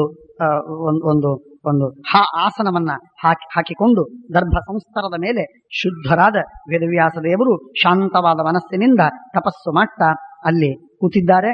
ಭಾರತ ಇತಿಹಾಸವನ್ನ ಮಾಡಬೇಕು ಅಂತ ಅದನ್ನು ಕನ್ಸೀವ್ ಮಾಡ್ತಾ ಇದ್ದಾರೆ. ಭಗವಾನ್ ವೇದವ್ಯಾಸ ದೇವರು ಸರ್ವಜ್ಞತಮರು. ಅವರು ಯಾವ ವಿಷಯವನ್ನು ಕನ್ಸೀವ್ ಮಾಡುವುದೇನು? ಹೊಸದಾಗಿ ಕನ್ಸೀವ್ ಮಾಡುವುದು ಅಂತಂದ್ರೆ ನನಗೆ ಗೊತ್ತಿಲ್ಲದ ವಿಷಯವನ್ನು ನಾನು ಕನ್ಸೀವ್ ಮಾಡ್ತೀನಿ. ಹೊಸದಾಗಿ ಆಲೋಚನೆ ಮಾಡುವುದು ಇದೆಲ್ಲ ನಮಗೆ. ಆದರೆ ವೇದವ್ಯಾಸ ದೇವರು, ಸರ್ವಜ್ಞರಾದ ವೇದವ್ಯಾಸ ದೇವರು ಹೊಸದಾಗಿ ಆಲೋಚನೆ ಮಾಡಿದರು ಅನ್ನುವುದು ಕೇವಲ ಅಜ್ಞಾನಿಗಳಿಗೆ ತೋರಿಸುವ ನಾಟಕ. ಹೀಗೆ ಮಾಡಬೇಕೆಲ್ಲರೂ ಅನ್ನುವುದನ್ನು ತೋರಿಸ್ತಾರೆ ಅಷ್ಟೇ. ಆ ರೀತಿಯಾಗಿ ಪುಣ್ಯೇ ಹಿಮವತಃ ಪಾದೆ ದರ್ಭ ಸಂಸ್ತರ ಸಂಯುತಃ. ಆಗ ಭಾರತಸ್ಯ ಇತಿಹಾಸಸ್ಯ ಧರ್ಮೇಣ ಅನ್ವೀಕ್ಷತಾಂ ಗತಿಂ. ಭಾರತದಲ್ಲಿ ಹೇಳಬೇಕಾಗಿರುವ ಎಲ್ಲ ವಿಷಯಗಳಲ್ಲಿ ಏಕಸೂತ್ರತೆ ಇದೆ. ಆ ಏಕಸೂತ್ರತೆಯನ್ನ ತಾವು ಮನಸ್ಸಿನಲ್ಲಿ ತಂದುಕೊಂಡು ಅದನ್ನ ಒಂದೇ ಒಂದು ಸೂತ್ರದಲ್ಲಿ ಹೇಗೆ ಪೂರ್ಣಿಸುವುದು ಸಾಧ್ಯ ಅನ್ನುವುದನ್ನ ವೇದವ್ಯಾಸ ದೇವರು ಮನಸ್ಸಿನಲ್ಲಿ ಆಲೋಚನೆ ಮಾಡಿ ಅದನ್ನ ಗ್ರಂಥಗಳನ್ನು ರಚನೆ ಮಾಡಿದರಂತೆ. ಬಹಳ ಚೆನ್ನಾಗಿದೆ. ಇದಕ್ಕೆ ಎರಡು ಸೂತ್ರಗಳಿವೆ. ಒಂದು ಸೂತ್ರಧಾರ, ಇನ್ನೊಂದು ಸೂತ್ರ. ಧರ್ಮ ಇದು ಸೂತ್ರ, ಅದನ್ನು ಹಿಡಿದವ ದೇವರು. ಈ ಎರಡರಲ್ಲಿ ಮಹಾಭಾರತದ ಆದ್ಯಂತ ಮುಗಿತದೆ. ವೇದವ್ಯಾಸ ದೇವರ ಅಭಿಪ್ರಾಯದ ಪ್ರಕಾರ ಇಡೀ ಜಗತ್ತಿನ ಇತಿಹಾಸ, ಜಗತ್ತಿನ ಕಥೆ, ಎಲ್ಲ ಗೋಳು, ಎಲ್ಲ ಹಣೆ ಬರಹ ಎಲ್ಲವೂ ಈ ಎರಡು ಮಾತುಗಳಲ್ಲಿ. ಆದ್ದರಿಂದ ಹಾಗೆ ನಾವು ತಿಳಿಬೇಕು. ಪ್ರವಿಶ್ಯ ಯೋಗಂ ಜ್ಞಾನೇನ ಸೋಪಶ್ಯತ್ ಸರ್ವಮಂತತಃ. ಮೊದಲಿಗೆ ಬೃಹದಂಡಮಭೂದೇಕಂ, ಜಗತ್ತು ನಿರ್ಮಾಣವಾಯಿತು. ಆ ನಿರ್ಮಾಣವಾದ ಮೇಲೆ ಅದರಲ್ಲಿ ನಾನಾ ವಿಧವಾದ ದೇವತೆಗಳೆಲ್ಲ ಹುಟ್ಟಿದರು. ಅದರಲ್ಲಿ ಏನೇನಾಯಿತು ಅಂತನ್ನುವುದನ್ನ ಸಂಕ್ಷೇಪದಲ್ಲಿ ವಿವರಣೆ ಮಾಡ್ತಾ ಬರ್ತಾರೆ. ಬಂದು ಇಷ್ಟಂ ಹಿ ವಿದುಷಂ ಲೋಕೆ ಸಮಾಸವ್ಯಾಸಧಾರಣಂ ಮನ್ಮಾದಿ ಭಾರತಂ ಕೇಚಿತ ಆಸ್ತಿಕಾದಿ ತಥಾಪರೆ ತಥೋಪರಿಚರಾದ್ಯನ್ಯೇ ಸ ವಿಪ್ರಾಸ್ ಸಮ್ಯಗಧೀರೆ. ಮಹಾಭಾರತವನ್ನ ಅಧ್ಯಯನ ಮಾಡುವ ಕ್ರಮ ಮೂರು ಕ್ರಮಗಳಿಂದ ನಾವು ಮಹಾಭಾರತವನ್ನು ಅಧ್ಯಯನ ಮಾಡಬೇಕು. ಶ್ರೀಮದಾಚಾರ್ಯರು ಇದರ ಬಗ್ಗೆ ವಿವರವಾಗಿ ಹೇಳಿದ್ದಾರೆ. ಅದನ್ನು ಮುಂದಿನ ಸಲ ನಾನು ಹೇಳ್ತೇನೆ. ಕಾರಣ ಏನು ಅಂದ್ರೆ ಅದು ಬಹಳ ವಿಸ್ತಾರವಾಗಿ ಹೇಳಬೇಕು. ಆದ್ದರಿಂದ ಅದನ್ನು ಪ್ರತ್ಯೇಕವಾಗಿ ನಾನು ಅದನ್ನ ನಿರೂಪಿಸ್ತೇನೆ. ತೇಷು ಜಾತೇಷು ವೃದ್ಧೇಷು ತೇಷು ಗತೇಷು ಪರಮಂ ಗತಿಂ ವಾಸುದೇವಸ್ಯ ಮಾಹಾತ್ಮ್ಯಂ ಪಾಂಡವಾನಂಚ ಸತ್ಯತಾಂ. ಈ ಮಹಾಭಾರತದಲ್ಲಿ ಮೊಟ್ಟ ಮೊದಲಿಗೆ ಹೇಳಬೇಕು ಅಂತ ಉದ್ದಿಷ್ಟವಾದದ್ದು, ಉದ್ದೇಶವಿದ್ದದ್ದು. ಒಂದನೇದ್ದು ಭಗವಂತನ ಮಹಾತ್ಮ್ಯ, ಎರಡನೇದ್ದು ಪಾಂಡವರ ಸತ್ಯತೆ, ಮೂರನೇದ್ದು ದುರ್ಯೋಧನನ ದುರ್ವೃತ್ತ. ಇದು ಒಂದು ಶ್ಲೋಕ, ಒಂದು ಲಕ್ಷ ಶ್ಲೋಕಗಳಲ್ಲಿ ಇದನ್ನ ವಿಸ್ತಾರವಾಗಿ ಇದನ್ನು ನಿರೂಪಿಸಿದ್ದಾನೆ. ಇದು ಮಹಾಭಾರತದೊಳಗೆ ಕೇವಲ ಪಾಂಡವರ ಕಥೆಯನ್ನಷ್ಟೇ ನೀವು ತೆಗೆದರೆ ಎಷ್ಟಾಗತ್ತೆ? 24,000. ಇನ್ನು 76,000 ಶ್ಲೋಕಗಳು ಇದಕ್ಕೆ ಸೇರ್ಪಡಿಕೆಯಾಗಿವೆ, ಸೇರಿಸಿದ್ದಾರೆ. ಯಾಕೆ? ಆ ಮೂಲ ತತ್ವವನ್ನ ಗಟ್ಟಿಪಡಿಸುವುದಕ್ಕಾಗಿ, ಗಟ್ಟಿ ಮಾಡುವುದಕ್ಕೆ ಉಳಿದೆಲ್ಲ ಮಾತುಗಳನ್ನ ಹೇಳಿದ್ದಾರೆ. ಸಾಮಾನ್ಯವಾಗಿ ಇದು ಅವಶ್ಯಕವಾದದ್ದು. ಕಾನ್ಸ್ಟಿಟ್ಯೂಷನ್ ಬರಿಬೇಕು ಅಂತಂದ್ರೆ ಎಲ್ಲಾ ಮಾತುಗಳನ್ನ ಹೇಳಬೇಕಾಗಿಲ್ಲ. ಆದರೆ ಯಾವುದೇ ಒಂದು ಗ್ರಂಥವನ್ನು ಬರಿಬೇಕು ಅಂತ ಆದರೆ ಆ ಗ್ರಂಥದಲ್ಲಿ ಸಂಬಂಧಪಟ್ಟಂತಹ ಅನೇಕ ಉಪೋದ್ಬಲಕವಾದ ಮಾತುಗಳನ್ನ ಉಪಬ್ರಹ್ಮಣ ಮಾಡುವುದಕ್ಕಾಗಿ 100 ಮಾತುಗಳನ್ನ ಹೇಳಬೇಕಾಗ್ತದೆ. ಆ 100 ಮಾತುಗಳನ್ನು ಹೇಳುವ ಮುಖಾಂತರ ಒಂದೇ ತತ್ವವನ್ನ ಅಲ್ಲಿ ತಿಳಿಸುವುದು ಮಾತ್ರವಲ್ಲ, ಜೊತೆಗೆ ಆನುಷಂಗಿಕವಾಗಿರುವ 1000 ಮಾತುಗಳೆಲ್ಲ ಅಲ್ಲಿ ವಿಸ್ತಾರವಾಗಿ ಬರ್ತದೆ. ಅದು ಪ್ರಯೋಜನ. ಉಪಾಖ್ಯಾನೈರ್ ವಿನಾತಾವದ್ ಭಾರತಂ ಪ್ರೋಚ್ಯತೆ ಬುಧೈ ತಥೋಧ್ಯರ್ಧಶತಂ ಭೂಯ ಸಂಕ್ಷೇಪಂ ಕೃತವಾನ್ ಋಷಿ. ಕೇವಲ 1-1.25 ಶ್ಲೋಕಗಳಲ್ಲೇ ಇಡೀ ಮಹಾಭಾರತವನ್ನ ವೇದವ್ಯಾಸದೇವರು ಹೇಳಿದ್ದಾರೆ. ಇಡಿಯಾದ ಮಹಾಭಾರತವನ್ನ 1.25 ಶ್ಲೋಕಗಳಲ್ಲೇ ಹೇಳಿದ್ದಾರೆ. ಇನ್ನೊಂದು ಕಡೆಗೆ 24,000 ಶ್ಲೋಕಗಳಲ್ಲಿ ಹೇಳಿದ್ದಾರೆ. ಒಟ್ಟಾರೆ 1,00,000 ಶ್ಲೋಕದಲ್ಲಿ ಹೇಳಿದ್ದಾರೆ. ಮಹಾಭಾರತದ ಬಗ್ಗೆ ಅನೇಕ ಸಮಸ್ಯೆಗಳಿವೆ. 1000 ಜನ 1000 ತರಹ ಮಾತಾಡಿದ್ದಾರೆ, ತಲೆ ಕೆಡಿಸಿಕೊಂಡಿದ್ದಾರೆ, ವಿಮರ್ಶೆ ಮಾಡಿದ್ದಾರೆ. ಅವುಗಳೆಲ್ಲದರ ವಿಮರ್ಶೆಯನ್ನ ನಾವು ಮಾಡ್ತಾ ಹೋಗೋಣ. ಸಾಧ್ಯವಿದ್ದಷ್ಟು ರೆಲೆವೆಂಟ್ ಆದದ್ದು, ಸ್ವಲ್ಪ ಸಬ್ಸ್ಟೆನ್ಸ್ ಇದ್ದ ಏನು ಮಾತುಗಳಿವೆ, ಆಕ್ಷೇಪಗಳಿವೆ, ಅವುಗಳಿಗೆ ಉತ್ತರವನ್ನು ಕೊಡುವ ಪ್ರಯತ್ನವನ್ನು ಮಾಡೋಣ. ತಸ್ಯಾಖ್ಯಾನ ವರಿಷ್ಠಸ್ಯ ಕೃತ್ವಾದ್ವೈಪಾಯನ ಪ್ರಭು. ವೇದವ್ಯಾಸದೇವರು ಇದನ್ನ ಮಹಾಭಾರತವನ್ನು ರಚನೆ ಮಾಡಬೇಕು ಅಂತ ಮನಸ್ಸಿನಲ್ಲಿ ಅಂದ್ಕೊಂಡು ಎಲ್ಲ ಚಿಂತನೆ ಮಾಡಿದರು. ಆಯ್ತು, ಎಲ್ಲ ಆದ ಮೇಲೆ ಇದನ್ನು ಬರಿಬೇಕು. ಯಾರಿಂದ ಬರೆಸಬೇಕು, ಯಾರಿಂದ ಬರೆಸಬೇಕು ಅಂತ ಅನ್ನೋದು ಒಂದು ಸಮಸ್ಯೆ, ಪ್ರಶ್ನೆ. ಆ ಪ್ರಶ್ನೆಗೆ ಆಲೋಚನೆ ಮಾಡ್ತಾ ಇದ್ದಾರೆ, ಏನ್ ಮಾಡಬೇಕು ಅಂತ ಆಲೋಚನೆ ಮಾಡ್ತಾ ಇದ್ದಾಗ ಅವರಿಗೆ ಆ ಸಂದರ್ಭದಲ್ಲಿ ಬ್ರಹ್ಮದೇವರು ಬರ್ತಾರೆ. ಇಡೀ ಜಗತ್ತಿನ ಗುರುಗಳವರು, ಮಹಾನುಭಾವರು. ಆ ಬ್ರಹ್ಮದೇವರು ವೇದವ್ಯಾಸದೇವರ ಸೇವೆಗೆ ಸನ್ನದ್ಧರಾಗಿ ಬಂದರು. ವೇದವ್ಯಾಸದೇವರ ಹತ್ತಿರ ಬಂದಾಗ ಲೋಕಗುರು ಸ್ವಯಂ ಪ್ರೀತ್ಯರ್ಥಂಚೈವ ತಸ್ಯ ಚೈವರ್ಷೇಹೇ ಲೋಕಾನಂ ಹಿತಕಾಮ್ಯಯ ಬಂದು ಜಗತ್ತಿಗೆ ಒಂದು ಉದ್ಧಾರವಾಗುವ ಕೆಲಸ ಬಂದಾಗ ಜ್ಞಾನಿಗಳು ದೇವತೆಗಳೆಲ್ಲ ಮುಂದಾಗಿ ಬರ್ತಾರೆ, ತಮ್ಮ ತಮ್ಮ ಸೇವೆಯನ್ನು ಮಾಡ್ತಾರೆ. ವೇದವ್ಯಾಸದೇವರ ಮನಸ್ಸಿನಲ್ಲಿ ಒಂದು ಪ್ರಶ್ನೆ ಅನ್ನುವುದಕ್ಕೆ ಅರ್ಥ ಏನು ಅಂದ್ರೆ, ನಮ್ಮೆಲ್ಲರ ದೃಷ್ಟಿಯಲ್ಲಿ ಅದು ಸಮಸ್ಯೆ, ದೇವರ ದೃಷ್ಟಿಯಲ್ಲಿ ಆ ಪ್ರಶ್ನೆಯೂ ಇಲ್ಲ. ಏನದು? ಮಹಾಭಾರತವನ್ನ ಆಲೋಚನೆ ಮಾಡಿದ್ದಾಯ್ತು, ತಿಳಿದಿದ್ದಾಯ್ತು, ಬರಿಬೇಕು ಅಂತ ನಿಶ್ಚಯಿಸಿದ್ದಾಯ್ತು, ಕಥೆಯೆಲ್ಲ ನಿರೂಪಣೆ ಮಾಡಿ ಆಯಿತು. ಆದರೆ ಇದನ್ನ ಯಾರು ಬರೆದುಕೊಳ್ತಾರೆ? ಬರೆದುಕೊಳ್ಳುವವರು ಯಾರು? ವಾಲ್ಮೀಕಿ ಋಷಿಗಳು ತಾವು ಗ್ರಂಥವನ್ನು ರಚನೆ ಮಾಡಿದ ಮೇಲೆ ಇದನ್ನು ಯಾರಿಗೆ ಹೇಳಿಕೊಡ್ಲಿ, ಯಾರಿಗೆ ಕಲಿಸ್ಲಿ ಇದನ್ನ ಅಂತ ಆಲೋಚನೆ ಮಾಡಿದರು. ಆಗ ಕಣ್ಣಿಗೆ ಕಂಡವರು ಕುಶ, ಲವ. ಲವಕುಶರಿಬ್ಬರು ಅವರಿಗೆ ಕಣ್ಣಿಗೆ ಕಂಡರು, ಅವರಿಗೆ ಉಪದೇಶವನ್ನು ಮಾಡಿದರು. ಹಾಗಾಗಿ ಲವಕುಶರಿಂದ ಮಹಾಭಾರತ ಪ್ರವರ್ತನವಾಯಿತು. ಹಾಗೆ ಇಲ್ಲಿ ರಾಮಾಯಣ. ಹಾಗೆ ಮಹಾಭಾರತ ಪ್ರವರ್ತನವಾಗುವುದಕ್ಕೆ ಉಪಾಯವೇನು? ಬರಹ. ಆ ಬರಹಕ್ಕೆ ಯಾರು ಬೇಕು ಅನ್ನುವುದಕ್ಕೆ ಸ್ಕ್ರೈಬ್, ಭಾರಿ ಉತ್ತಮನಾದಂತಹ ಸ್ಕ್ರೈಬ್ ಗಣಪತಿ, ಲೇಖಕಾಗ್ರಣಿ, ಶ್ರೇಷ್ಠನಾದಂತಹ ಲೇಖಕ ವೇದವ್ಯಾಸದೇವರಿಗೆ ಗಣಪತಿ. ಮಹಾಬುದ್ಧಿವಂತ, ಸಿದ್ಧಿ ಇದೆ, ಉತ್ತಮ ಜ್ಞಾನಶೀಲ. ಅವನ ಅನುಗ್ರಹದಿಂದ ನಮ್ಮೆಲ್ಲರಿಗೆ ಜ್ಞಾನ, ಬುದ್ಧಿ, ವಿದ್ಯೆ, ಸಿದ್ಧಿ ಅಂದಮೇಲೆ ಅವನು ಮಹಾಜ್ಞಾನವಂತ. ಹಾಗಾಗಿ ಆ ಗಣಪತಿಯನ್ನು ಕರೆದಾಗ ಆ ಗಣಪತಿಯನ್ನ ಆಲೋಚನೆ ಮಾಡಿದ್ದಾರೆ. ಆಗ ಅವರು ಬಂದರು, ಗಣಪತಿಯನ್ನು ಕೂಡಿಸಿ ಅಲ್ಲಿ ತೋರಿಸ್ತಾರೆ. ವೇದವ್ಯಾಸದೇವರು ಮಹಾಭಾರತವನ್ನ ಬ್ರಹ್ಮದೇವರಿಗೆ ಸ್ವಲ್ಪ ಹೇಳ್ತಾರೆ, ನೋಡಿ ಇದು ಮಹಾಭಾರತ ಹೀಗಿದೆ. ಬ್ರಹ್ಮದೇವರು ಬಹಳ ಸಂತೋಷ ಪಡ್ತಾರೆ. ಹಿಗ್ಗಾಗ್ತದೆ. ಯಚ್ಚಾಪಿ ಸರ್ವಗಂ ವಸ್ತು ತಚ್ಚೈವ ಪ್ರತಿಪಾದಿತಂ ಮನ್ಯೇ ಶ್ರೇಷ್ಠತಮಂ ತ್ವಾಂ ವೈ ರಹಸ್ಯ ಜ್ಞಾನ ವೇದನಾ. ಇನ್ನೊಂದು ಬಹಳ ವಿಚಿತ್ರ, ಮಹಾಭಾರತದ ಒಂದು ಅಂಶದಲ್ಲಿ ಹೇಳಬೇಕಾದರೆ ಒಂದು ಬಹಳ ವಿಚಿತ್ರವಾಗಿರುವಂಥದ್ದು.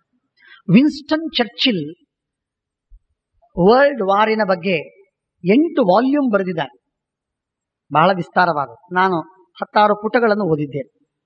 ಅದರಲ್ಲಿ ನಾವು ಹೀಗೆ ಎಕ್ಸ್ಪೆಕ್ಟ್ ಮಾಡಲಿಕ್ಕೂ ಸಾಧ್ಯವಿಲ್ಲ. ಏನನ್ನ, ಯಾರ ಮನಸ್ಸಿನೊಳಗೆ ಏನಾಯಿತು ಅನ್ನುವುದನ್ನು ಏನೂ ಎಕ್ಸ್ಪೆಕ್ಟ್ ಮಾಡಲಿಕ್ಕಾಗುವುದಿಲ್ಲ. ವಿನ್ಸ್ಟನ್ ಚರ್ಚಿಲ್ ಯಾರ ಅಂತರ್ಯಾಮಿ ಅಲ್ಲ, ಯಾರ ಒಳಗಿದ್ದ ವ್ಯಕ್ತಿಯಲ್ಲ, ಅವರ ಮನಸ್ಸನ್ನು ತಿಳಿದುಕೊಳ್ಳತಕ್ಕಂತಹ ಧರ್ಮಸಿದ್ಧ ಪುರುಷನಲ್ಲ. ಹಾಗಾಗಿ ಆ ಚರ್ಚಿಲ್ಲಿಗೆ ಯಾರ ಮನಸ್ಸಿನೊಳಗೆ ಏನಿತ್ತು ಅಂತನ್ನುವುದಕ್ಕಾಗಿ ಅವರು ಹೀಗೆ ಮಾಡಿದರು, ಇದು ಊಹೆ ಮಾಡಬಹುದೇ ಹೊರತು ಮನಸ್ಸಿನಲ್ಲಿದ್ದದ್ದನ್ನ ವಾಸ್ತವ ಸತ್ಯವನ್ನ ಹೇಳಲಿಕ್ಕೆ ಆಗುವುದಿಲ್ಲ. ಆದರೆ ಮಹಾಭಾರತಕ್ಕೆ ಇದು ಸಾಧ್ಯ. ಇದನ್ನು ಹಿಗ್ಗಾಗಿ ಬೇರೆ ಪುರಾಣಗಳಲ್ಲಿ ಹೇಳ್ತಾರೆ, ಕೋಹ್ಯನ್ಯ ಪುಂಡರೀಕಾಕ್ಷನ್ ಮಹಾಭಾರತ ಕೃದ್ಭವೇ. ಮಹಾಭಾರತದೊಳಗೆ ದುರ್ಯೋಧನ ಈ ತರಹ ಆಲೋಚನೆ ಮಾಡಿದ ಮನಸ್ಸಿನೊಳಗೆ, ಭೀಮ ಆಲೋಚನೆ ಮಾಡಿದ, ದ್ರೌಪದಿ ಹೀಗೆ ಮನಸ್ಸಿನೊಳಗೆ ಅಂದ್ಕೊಂಡ್ಲು, ನೊಂದುಕೊಂಡ್ಲು, ಕೋಣೆ ಹಾಕೊಂಡು ಒಳಗೆ ದುಃಖಪಟ್ಲು. ಇದು ಯಾರು ಹೇಳ್ತಾರೆ? ಇದು ಯಾರು ಹೇಳಲಿಕ್ಕೆ ಸಾಧ್ಯ? ಯಾರಿಗೂ ಹೇಳಲಿಕ್ಕೆ ಸಾಧ್ಯವಿಲ್ಲ. ಇದು ವೇದವ್ಯಾಸ ದೇವರಿಗೆ ಮಾತ್ರ ಸಾಧ್ಯ. ಸರ್ವಾಂತರ್ಯಾಮಿ, ಸರ್ವವ್ಯಾಪ್ತ, ಎಲ್ಲವರ ಮನಸ್ಸಿಗೆ ಪ್ರೇರಕ, ಅಂತೆಯೇ ಅವನಿಗೆ ಮನೀಷಿ ಅಂತ ಹೆಸರು. ಬ್ರಹ್ಮಾದಿಗಳ ಮನಸಾಂ ಈಶಿತ, ಆದ್ದರಿಂದ ಅವನು ಮನೀಷಿ. ಇಂತಹ ಪರಮಾತ್ಮನನ್ನು ಬಿಟ್ಟು ಇನ್ಯಾರಿಗೆ ತಾನೇ ಸಾಧ್ಯ? ಇದು ಇನ್ನೊಬ್ಬರ ಮನಸ್ಸಿನೊಳಗೆ ಇದ್ದುದನ್ನ ಹೇಳುವುದು ಸಾಧ್ಯ. ಅದಕ್ಕಾಗಿ ಮಹಾಭಾರತ ಬೇರೆಯವರಿಗೆ ಬರೆಯುವುದು ಸಾಧ್ಯವಿಲ್ಲ. ಕೇವಲ ವೇದವ್ಯಾಸ ದೇವರಿಗೆ ಸಾಧ್ಯ. ಕೇವಲ ವೇದವ್ಯಾಸ ದೇವರಿಗೆ ಸಾಧ್ಯ. ಯಾಕೆ? ದೇವರ ಮನಸ್ಸಿನಲ್ಲಿ ಏನಿದೆ ಅಂತನ್ನುವುದು ಕೂಡ ಹೇಳುವುದಕ್ಕೆ ಮಹಾಭಾರತ ಇದೆ. ಅಂದಮೇಲೆ ದೇವರ ಮನಸ್ಸನ್ನು ತಿಳಿದುಕೊಳ್ಳುವ ಯೋಗ್ಯತೆ ಪೂರ್ಣವಾಗಿ ಎಲ್ಲರಿಗಿಲ್ಲ. ಆದ್ದರಿಂದ ಮಹಾಭಾರತವನ್ನು ಬರೆಯುವ ಯೋಗ್ಯತೆ ಕೇವಲ ದೇವರಿಗೆ, ಕೇವಲ ವೇದವ್ಯಾಸ ದೇವರಿಗೆ, ಮತ್ತೊಬ್ಬರಿಗಿಲ್ಲ.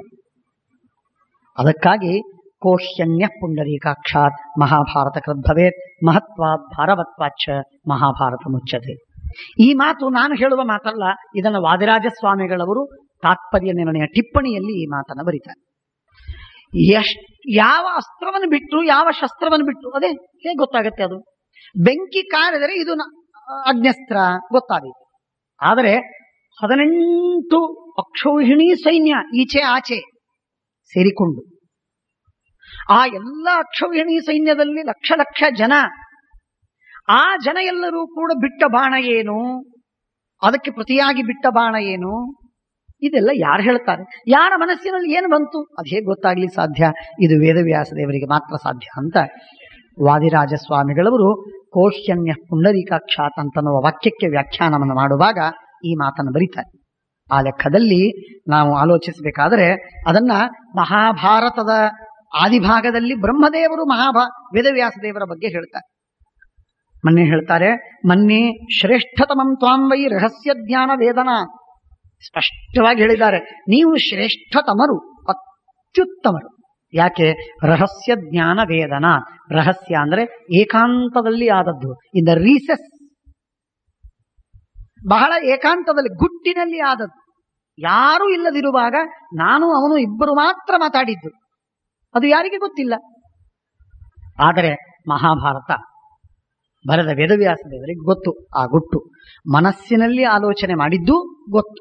ರಹಸ್ಯ ಜ್ಞಾನ ವೇದನಾ ಮನ್ಯೆ ಶ್ರೇಷ್ಠತಮಂ ತ್ವಾಂ ವೈ ಅಂತ ಬ್ರಹ್ಮದೇವರು ವೇದವ್ಯಾಸ ದೇವರಿಗೆ ಹೇಳ್ತಾ ಇದ್ದಾರೆ. ವೇದವ್ಯಾಸ ದೇವರು ಇವನು ಸಾಕ್ಷಾತ್ ನಾರಾಯಣ ಅಂತನ್ನುವುದು ಸಿದ್ಧವಾಗ್ತದೆ. ಜನ್ಮ ಪ್ರಭೃತಿ ಸತ್ಯಾಂತೆ ವೇದ್ನಿಗಾಂ ಬ್ರಹ್ಮವಾದಿನಿ. ಯಾವಾಗಲೂ ವೇದವನ್ನೇ ಹೇಳುವ, ವೇದವನ್ನೇ ಉಪದೇಶಿಸುವ ಅದ್ಭುತವಾದ ನಿಮ್ಮ ಸತ್ಯ ಮಾತು ಹುಟ್ಟಿದಂದಿನಿಂದ ಇಂದಿನವರೆಗೆ. ಹಾಗಾಗಿ ನೀವೆಂದಿಗೆ ಸುಳ್ಳು ಮಾತಾಡಿಲ್ಲ. ಅಸ್ಯ ಕಾವ್ಯಸ್ಯ ಕವಯೋ ನ ಸಮರ್ಥ ವಿಶೇಷಣೆ. ಈ ಕಾವ್ಯವನ್ನ ಮೀರಿ ಯಾರಾದರೂ ಏನಾದರೂ ರಚನೆ ಮಾಡ್ತಾರೆ ಅಂತನ್ನುವುದು ಸಾಧ್ಯವಿದೆಯಾ? ಇಲ್ಲ. ಮಹಾಭಾರತವನ್ನ ಮೀರುವುದು ಅಸಂಭಾವಿತ. ಮಹಾಭಾರತವನ್ನು ಮೀರುವುದು ಅಂತಂದ್ರೆ ಲೋಕ ಯಾವ ಜಗತ್ತಿನಲ್ಲೂ ಯಾರೂ ಮಾಡ್ಲಿಕ್ಕೆ ಸಾಧ್ಯವಿಲ್ಲ. ಮಹಾಭಾರತದ ಬಗ್ಗೆ ಬ್ರಹ್ಮದೇವರು ಆಡುವ ಮಾತು, ಅಸ್ಯ ಕಾವ್ಯಸ್ಯ ಕವಯೋ ನ ಸಮರ್ಥ ವಿಶೇಷಣೆ. ವಿಶೇಷಣೆ ಅಂದ್ರೆ ಅದನ್ನು ಮೀರುವಲ್ಲಿ, ಅದನ್ನು ಅತಿಕ್ರಮಿಸುವಲ್ಲಿ ಅದಕ್ಕಿಂತಲೂ ವಿಶೇಷವಿದೆ ತಮ್ಮ ಕೃತಿಯಲ್ಲಿ ಎಂದು ಹೇಳಿಕೊಳ್ಳುವ ಸಾಮರ್ಥ್ಯ ಯಾರಿಗೆ ಇಲ್ಲ. ವಿಶೇಷೇಣ ಗೃಹಸ್ಥಸ್ಯ ಶೇಷಾಸ್ತ್ರಯ ಇವಾಶ್ವಾಹ ಆ ರೀತಿಯಾಗಿದೆ. ತ್ವಯಾ ಭಾರತ ಸೂರ್ಯೇಣ ನೃಣಾಂ ವಿನಿಹತಂ ತಮಃ. ನಿಮ್ಮ ಈ ಸೂರ್ಯ, ಇದು ಚಂದ್ರ, ಇದು ಪ್ರದೀಪ, ಇದು ದೊಡ್ಡದಾದಂತಹ ಕಲ್ಪವೃಕ್ಷ, ಅಕ್ಷಯವಾದ ಕಲ್ಪವೃಕ್ಷ. ಈ ಅಕ್ಷಯವಾದಂತಹ ಕಲ್ಪವೃಕ್ಷ ಸರ್ವೇಷಾಂ ಕವಿಮುಖ್ಯಾನಂ ಉಪಜೀವ್ಯೋ ಭವಿಷ್ಯ. ಜ್ಞಾನಿಗಳು ಈ ಮಹಾಭಾರತವನ್ನ, ಕವಿ ಅಂದ್ರೆ ಕವಿಗಳು ಅಂತ ಮಾತ್ರ ಅರ್ಥವಲ್ಲ, ಕವಿ ಅಂದ್ರೆ ಜ್ಞಾನಿಗಳು, ತಿಳಿದವರು, ಬಲ್ಲವರು, ನಾಲೆಜಿಬಲ್ ಯಾರ್ಯಾರೋ ಅವರೆಲ್ಲರೂ ಈ ಮಹಾಭಾರತವನ್ನು ಓದಬೇಕು. ಮಹಾಭಾರತವನ್ನು ಓದಬೇಕು ಅಂದ್ರೆ ಪುಸ್ತಕ ತಂದು ಮನೆಯಲ್ಲಿ ಕೂತ್ಕೊಂಡು ಓದಬೇಕು ನಿಜ, ಆದರೆ ಓದಿದರೆ ಸಾಲುವುದಿಲ್ಲ, ಇದು ನಿಜ. ಮಹಾಭಾರತ ಬಹಳ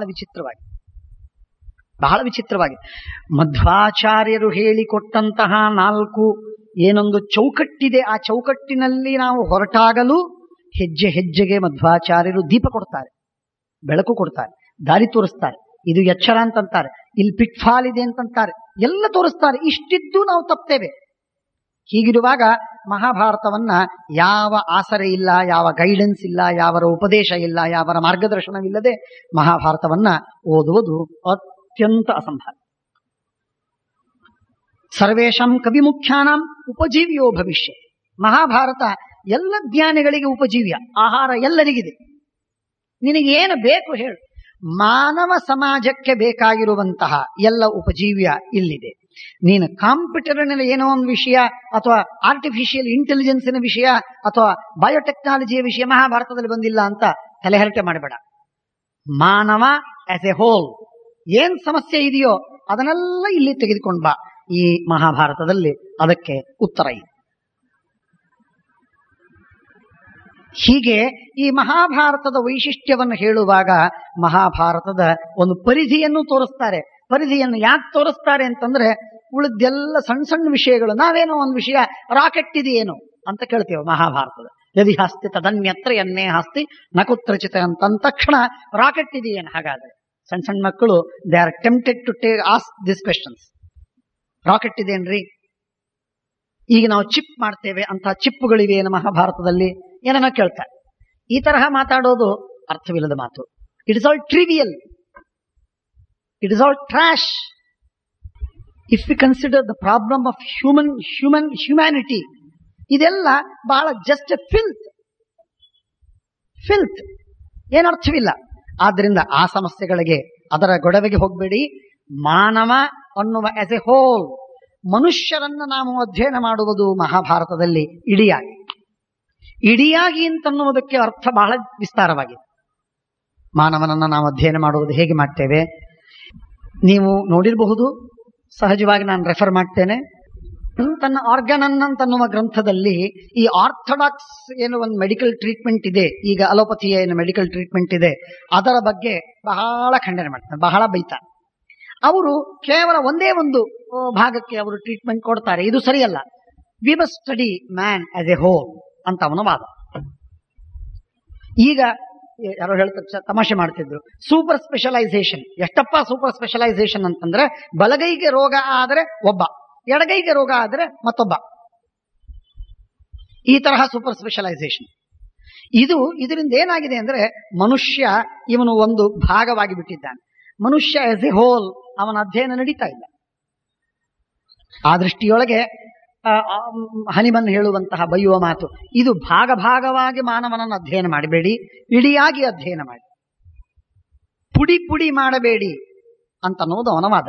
ಹಾಗೆ ಮಹಾಭಾರತ ವ್ಯಕ್ತಿಯನ್ನ, ಮನುಷ್ಯನನ್ನ, ಸಮಾಜವನ್ನ, ಜಗತ್ತನ್ನ ಇಡಿಯಾಗಿ ಪರೀಕ್ಷೆ ಮಾಡಬೇಕು, ಇಡಿಯಾಗಿ ಅದಕ್ಕೆ ಮದ್ದು ಮಾಡಬೇಕು, ಉಪಾಯ ಮಾಡಬೇಕು ಅಂತ ಹೇಳ್ತದೆ ಮಹಾಭಾರತ. ಹಾಗಾಗಿ ಮಹಾಭಾರತ ಹೇಳುವ ಮಾತು ಸರ್ವೇಷಾಂ ಕವಿಮುಖ್ಯಾನಾಂ ಉಪಜೀವ್ಯೋ ಭವಿಷ್ಯತಿ.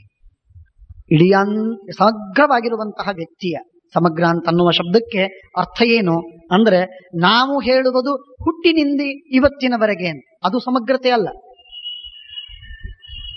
ಇವತ್ತಿನ ಜೆನೆಟಿಕ್ಸಿನ ಪ್ರಕಾರ ಅವನ ತಂದೆ ತಾಯಿಯ, ತಾತ ಅಜ್ಜಿ ಅವರಿಂದ ಹಿಡ್ಕೊಂಡು ಅದು ಬರಬೇಕು. ಹೇಗೋ ಅಷ್ಟು ಮಾತ್ರವಲ್ಲ, ಕರ್ಮ ಸಿದ್ಧಾಂತದ ಅವಲಂಬನವನ್ನು ಮಾಡುವಾಗ ಮಾನವನ ಇಂದಿನ ಜೀವ ಇದು ಸಮಗ್ರತೆ ಅಲ್ಲ, ಹಿಂದಿನ ಹಾಗೂ ಇಂದಿನ ಇವೆರಡರ ಜೀವನಗಳು ಕೂಡ ಸೇರಿದಾಗ ಅದು ಸಮಗ್ರ. ಅಂದಮೇಲೆ ಮನುಷ್ಯನನ್ನು ಅಧ್ಯಯನ ಮಾಡುವುದಕ್ಕೆ ಹಿಂದಿನ ಅವನ ಜನ್ಮಗಳು ಹಾಗೂ ಇಂದಿನ ಜನ್ಮ ಇವೆರಡು ಸೇರಿದಾಗ ಮಾತ್ರ ಪರಿಪೂರ್ಣವಾಗ್ತದೆ, ಇಲ್ಲದಿದ್ರೆ ಆಗುವುದು. ಅದಕ್ಕಾಗಿ ಮಹಾಭಾರತ ಹೇಳ್ತದೆ, ಹೀಗೆ ಮಹಾಜೀವನನ್ನ ಮನುಷ್ಯನನ್ನ ಅಧ್ಯಯನ ಮಾಡುವ ಒಂದು ಗ್ರಂಥ ಇದು, ಶ್ರೇಷ್ಠವಾದ ಗ್ರಂಥ. ಅಕ್ಷಯೋ ಭಾರತದ್ರುಮಃ. ಈ ದೃಷ್ಟಿಯೊಳಗೆ ಮಹಾಭಾರತಕ್ಕೆ ಪೂರ್ಣವಾದ ಜಸ್ಟಿಸ್ ಮಾಡಿದವರು ಅಂದ್ರೆ ನಮ್ಮ ಮಧ್ವಾಚಾರ್ಯರು ಮಾತ್ರ. ನಾನು ಒತ್ತಿ ಹೇಳ್ತೇನೆ, ಜನ್ಮ ಜನ್ಮಾಂತರಗಳ ಅಧ್ಯಯನವನ್ನು ಮಾಡಿ ವ್ಯಕ್ತಿಯ ಚಿತ್ರಣವನ್ನ ಹಾಗೂ ವ್ಯಕ್ತಿಯ ವಿಮರ್ಶೆಯನ್ನ ಮಾಡುವಂತಹದ್ದು ಮಧ್ವಾಚಾರ್ಯರು ಮಾತ್ರ. ಇವ ಭೂತಾನಾಂ ಅಕ್ಷಯೋ ಭಾರತದ್ರುಮಃ. ಬಹಳ ಸುಂದರ, ಬಹಳ ಸುಂದರ. ಪರ್ಜನ್ಯ ಇವ ಭೂತಾನಾಂ ಅಕ್ಷಯೋ ಭಾರತದ್ರುಮಃ. ಭಾರತದ್ರುಮ ಇದು ಪರ್ಜನ್ಯದಂತೆ, ಮಳೆಯಂತೆ. ಈ ವರ್ಷ ಮಳೆ ಆಯಿತು ಅಂದ್ರೆ ಸಾಕ? ಇಲ್ಲ, ಮತ್ತೆ ಮುಂದಿನ ವರ್ಷಕ್ಕೆ ಬೇಕು. ಆಗ್ಲಿಲ್ಲ ಅಂದ್ರೆ ಘೋಷಣೆ ಮಾಡಿ ಇದೆಲ್ಲ ಬರಗಾಲ ಪೀಡಿತ ಪ್ರದೇಶ ಅಂತ ಘೋಷಣೆ ಮಾಡಿ ಅಂದ್ರೆ ಹಣ ಎತ್ತಾಕಿ ಬರ್ತದೆ ಅಂತ ಅರ್ಥ. ಹಾಗೆ ಇದು ಮಳೆಗಾಲ, ಮಳೆ ಅಂತನ್ನುವುದು ಪ್ರತಿ ವರ್ಷ ಆಗಬೇಕಾಗಿರುವಂತಹದ್ದು. ಅದು ನಿಂತೋಯ್ತು ಅಂತಾಗುವುದಿಲ್ಲ, ಅದು ಯಾವಾಗಲೂ ಬರ್ತಿರ್ತದೆ. ಹಾಗೆ ಮಹಾಭಾರತ, ನಿನಗೆ ಬರಗಾಲ ಬಂತೋ ಮಹಾಭಾರತಕ್ಕೆ ಬಾ, ನೀರು ಪೂರೈಸ. ಜ್ಞಾನ ಕಮ್ಮಿ ಬಿತ್ತೋ ಮಹಾಭಾರತಕ್ಕೆ ಬಾ, ಮಹಾಭಾರತ ನೀರು ಹರಿಸಿಕೊಡ್ತದೆ. ನಿನಗೆ ಸಮಾಜದಲ್ಲಿ ಏನಾದ್ರೂ ಬಿರುಕು ಬಿಟ್ಟಿತೋ ಮಹಾಭಾರತಕ್ಕೆ ಬಾ, ಮಹಾಭಾರತ ನಿನಗೆ ತೃಪ್ತಿ ಕೊಡ್ತದೆ. ಬಾಯಾರಿಕೆ, ಬೇಸಿಗೆ, ಬಿಸಿಲು ಏನೇ ಆಗಲಿ ಮಹಾಭಾರತಕ್ಕೆ ಬಾ.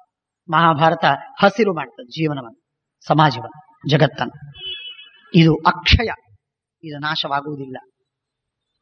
ಗಿಡಕ್ಕೆ ಒಂದು ಆಯುಷ್ಯ ಇದೆ, ಗಿಡಕ್ಕೊಂದು ಆಯುಷ್ಯ ಇದೆ. 10 ವರ್ಷ ಇರುತ್ತೆ, ಕೆಲವು 1-2 ದಿನ 5 ದಿವಸದಲ್ಲಿ ಹೋಗ್ತದೆ, ಕೆಲವು 1 ವರ್ಷದಲ್ಲಿ, ಕೆಲವು 10 ವರ್ಷದಲ್ಲಿ, ಕೆಲವು 1000 ವರ್ಷ, ಬಹಳ ಹೆಚ್ಚೆಚ್ಚು ಅಂದ್ರೆ 5000 ವರ್ಷ. ಆದರೆ ಇದು ಮಹಾಭಾರತ ಹಾಗಲ್ಲ, ಇದು ಮಳೆಗಾಲದಂತೆ. ಮಳೆ ಯಾವ ರೀತಿಯಾಗಿ ಬರ್ತಾ ಇರ್ತದೆ, ಯಾವಾಗಲೂ ಬರ್ತಾ ಇರ್ತದೆ. ಹಾಗೆ ಮಹಾಭಾರತ ಸದಾಕಾಲೀನವಾದ ಸನಾತನವಾಗಿರುವಂತಹ, ಶಾಶ್ವತವಾಗಿ ನಮಗೆ ಆಹಾರವನ್ನು ಒದಗಿಸುವ ಉತ್ತಮವಾಗಿರುವಂತಹ ಒಂದು ಪ್ರಕ್ರಿಯೆ. ಭಗವಂತ ಮಾಡಿಕೊಟ್ಟಂತಹದ್ದು ಒಂದು ಉಪಕಾರ ಮಳೆ ಆದರೆ, ಇನ್ನೊಂದು ಉಪಕಾರ ಮಹಾಭಾರತ.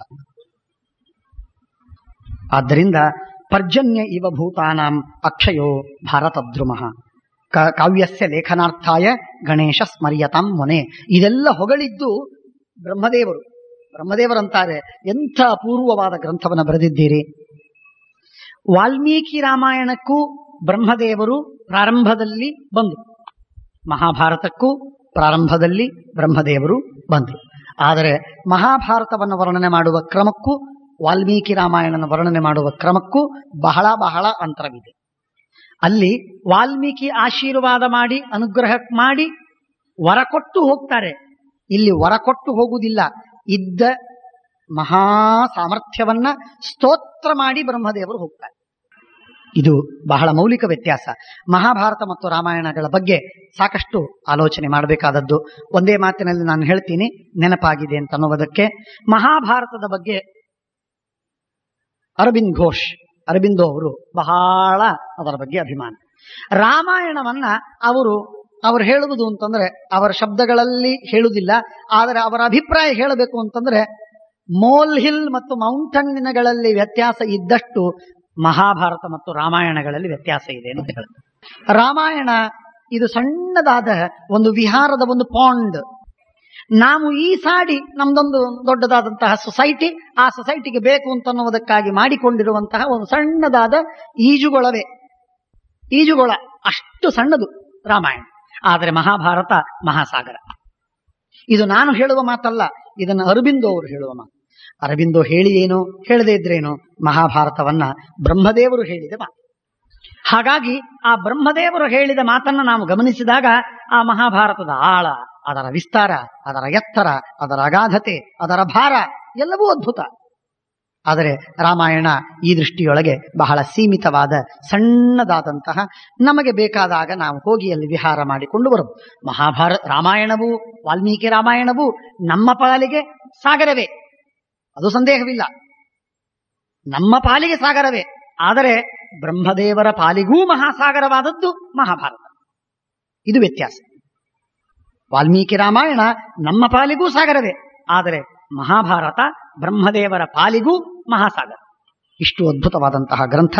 ಆದ್ದರಿಂದ ಇದನ್ನ ಬರೆಸುವುದಕ್ಕೆ ಗಣೇಶನನ್ನ ಸ್ಮರಣೆ ಮಾಡಿ, ಆ ಗಣೇಶ ಬರಲಿ, ಅವನಿಂದ ನೀವು ಬರೆಸಿ. ಏವಮಾಭಾಷ್ಯತಂ ಬ್ರಹ್ಮ ಜಗಾಮ ಸ್ವಂ ನಿವೇಶನಂ ಭಗವಾನ್ ಸ ಜಗತ್ಸೃಷ್ಟ ಋಷಿದೇವ ಗಣೇಶಃ ತತಃ ಸಸ್ಮಾರ ಹೇರಂಬಂ. ವೇದವ್ಯಾಸದೇವರು ಗಣಪತಿಯನ್ನ ನೆನೆಸ್ತಾರೆ. ಗಣಪತಿ ಬರ್ತಾರೆ. ಬಂದು ಅವರು ಬರೆಯುವುದಕ್ಕೆ ಸಿದ್ಧರಾಗ್ತಾರೆ. ಕೈಯಲ್ಲಿ ಲೇಖನಿ ಹಿಡಿದ್ದಾರೆ. ನಾನು ಬರೀತೇನೆ, ನಾನು ಹೇಳುವುದನ್ನ ಎಲ್ಲವನ್ನು ನೀನು ಬರೀತಿರ್ಬೇಕು. ಹೋ, ಎಲ್ಲ ಬರೀತೇನೆ, ಏನ್ ಚಿಂತೆ ಇಲ್ಲ. ಗಣೇಶನಿಗೆ ಒಂದು ಹಮ್. ಸಾಮಾನ್ಯವಾಗಿ ಒಬ್ಬ ವ್ಯಕ್ತಿಯನ್ನು ನಾವು ವಿಶೇಷವಾಗಿ ಒಂದು ಪ್ರಾಶಸ್ತ್ಯವನ್ನು ಕೊಟ್ಟು ನಿನ್ನಿಂದ ಈ ಕೆಲಸವಾಗತ್ತೆ ಅಂತ ಹೇಳಿದಾಗ ಅಹಂಕಾರ ಬರ್ತದೆ. ನಮ್ಮನ್ನು ಯಾರೋ ಕರೆದ್ರು, ಇಂಥ ಕೆಲಸ ಇದೆ ನೀವು ಬನ್ನಿ ಅಂತ ನನಗೆ ಕರೆದ್ರು. ನನಗೆ ಅಹಂಕಾರ, ಓ ಹಾಗಾದ್ರೆ ನನ್ನಿಂದಲೇ ಈ ಕೆಲಸವಾಗತ್ತೆ, ಇದು ನ್ಯಾಚುರಲ್. ಹಾಗೆ ಗಣೇಶನಿಗೆ ಹಾಗೆ ಅಹಂಕಾರ ಬಂತು ಸ್ವಲ್ಪ. ಗಣೇಶನಿಗೆ ಅಹಂಕಾರ ಬಂದು ಏನು ಹೇಳ್ತಾರೆ ಗಣಪತಿ ಮಹಾರಾಜರು ಏನು ಹೇಳ್ತಾರೆ? ವೇದವ್ಯಾಸ ದೇವರಿಗೆ ಹೇಳಿದ್ರು, ಸ್ವಾಮಿ ನೀವೇನೋ ಶ್ಲೋಕ ಹೇಳ್ತೀರಿ ಅಂತಂದ್ರಿ, ನಾನು ಬರಿತೇನೆ, ಆದ್ರೆ ನನ್ನ ಲೇಖನಿ ನಿಲ್ಬಾರ್ದು. ನಿಲ್ಲದೆ ಇದ್ದಾಗ ನೀವು ಹೇಳಬೇಕು, ನಿಲ್ಲದೆ ಇದ್ದಾಗ ನೀವು ಹೇಳಬೇಕು. ವೇದವ್ಯಾಸ ದೇವರಂದ್ರು, ನಿಲ್ಲದೆ ಇದ್ದಾಗಲೂ ಹೇಳ್ತೀನಿ, ಆದರೆ ನಂದೊಂದು ಷರ್ತಿದೆ, ನಾನು ಹೇಳಿದ ಯಾವ ಶ್ಲೋಕವನ್ನು ತಿಳ್ಕೊಳ್ಳದೆ ಬರೀಬಾರ್ದೆ. ಇದರರ್ಥ ವೇದವ್ಯಾಸ ದೇವರು ಇದನ್ನ ತಮ್ಮನ್ನು ತಾವು ಡಿಫೆಂಡ್ ಮಾಡ್ಕೊಂಡ್ರು ಅಥವಾ ಒಂದು ಡಿಫೆನ್ಸಿನಲ್ಲಿ ಇಟ್ಕೊಂಡ್ರು ಅಂತಲ್ಲ.